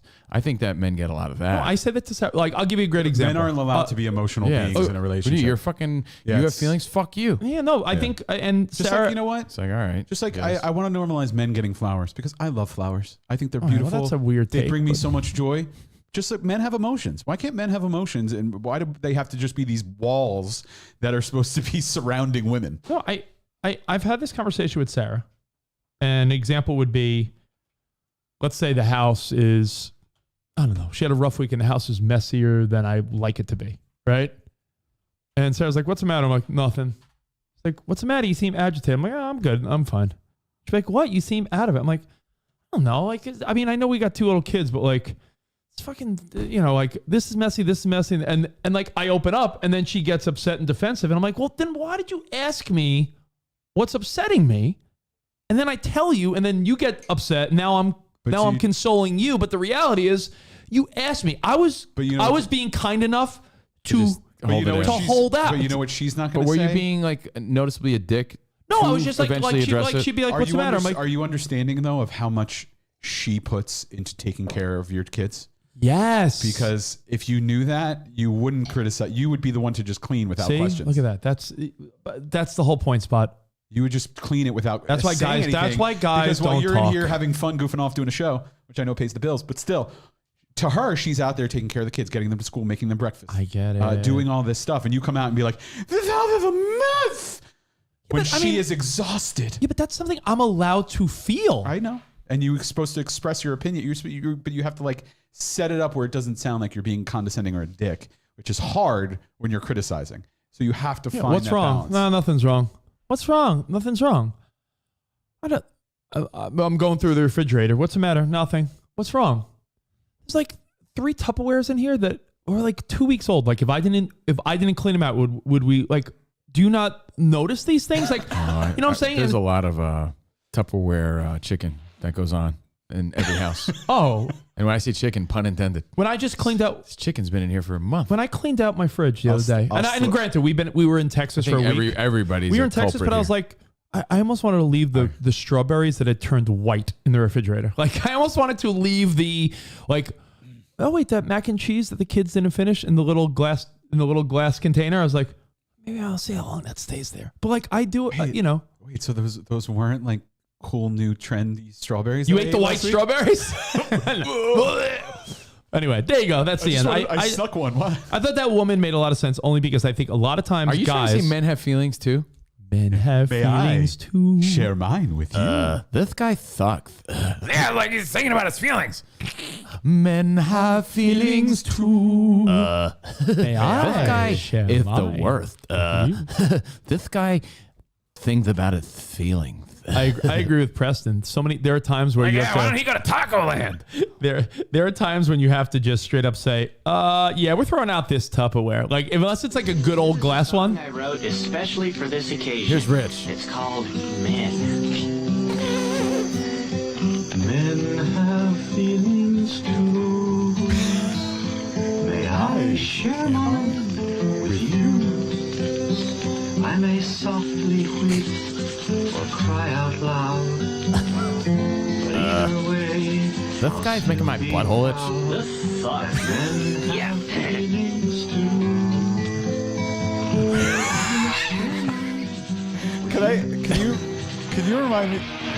Can you remind me again why they're in their underwear? It looks. I think they have poison ivy. Like why did they fall in a lake? Because they're itching. I feel like the previous scene they had. Yeah, they're.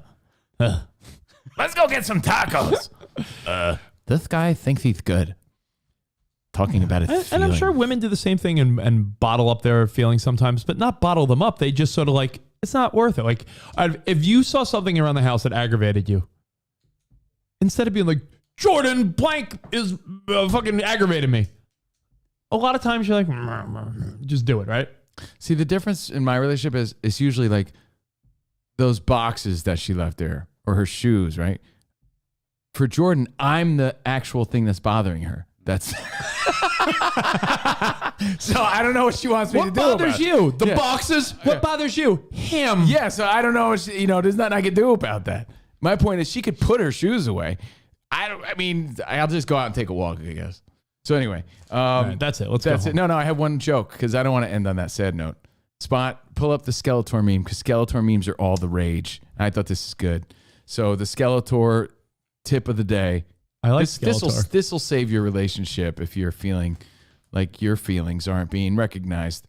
This puts things back into perspective. Ladies, this one's for you. What's the difference between Iron Man and Iron Woman? One is a superhero. The other is a command. Until next time. Until next time, you bumbling fools. I like that one. It's a good one. It's a good one. Very, very sexist. I like that one. That's bringing it old school. Very, very old school. It's a really good one. Skeletor. No, I like that one. He's laying it down. Skeletor. Who's Skeletor with? Who's his girl? Evil Lynn. Evil Lynn. He's trying to hit that. I'm a great ironer. Phyllis taught me well. All right. Well, on that note, foxsportsradio.com. We had a fun show. We got more in depth with the Josh Donaldson story. Yeah. Rich had a story about Nick Jonas. We talked lots of sports and nonsense. foxsportsradio.com. Please check it out. And a few shout-outs to give. Mark Rosas, Leroy Martin, Blair McNeil. Anchor's back. He never left, but I heard from Anchor this weekend. So, hey, guys, thanks for listening to our show. Catch me on Lithium. I'm on Channel 34 SXM and Turbo later on. But foxsportsradio.com. Let's have a kick-ass week. And thank you for hanging out with us on this Monday. Oh, by the way, pass along our Fox Sports Radio podcast link to one friend. Do us that favor. I just told someone on our text message that wasn't aware we were on Fox. Oh, you know what? I got to do that because we got word that we are the most listened to weekend show on Fox Sports Radio. Most downloaded weekend show on Fox Sports Radio. Thanks for sharing that with me. Yeah. Oh, I you know what? I threw it out there. I said, hey, any updates on our numbers? Yeah. And word on the Jenny streets G is- said, hey, you guys were the number one downloaded weekend show. So let's keep that going. You guys were neck and neck with someone else, but a lot of times we're the number one. So, hey, let's make it a no doubter. No doubt. So take the Fox Sports Radio link. Which you could subscribe to, by the way, for free. Yeah, and it's free. Send it to a friend. Be like, hey, guys. And if you want to search it, it's Fox Sports Weekends. Honestly, just search Covino and it pops up. That's what I do. I search Covino and everything that we do pops up. I mean, and the link is in our Instagram page. Picture of Everything at Covino and Rich. When I did that, a picture of Mexican superheroes showed up. Oh yeah, that happens too. From Taco Land? Yeah, from Taco Land. The taco. When I searched Covino, the Taco Guild showed up. He represents the Taco Guild. Okay. Well, thank you guys. Thank you. Have a good one. Let's have a great week and make it a good night. Awesome. Until tomorrow. Enjoy Saul tonight. Enjoy the Celtics Heat, and we'll see you tomorrow. Arrivederci, baby. See you in the promised land. Goodbye.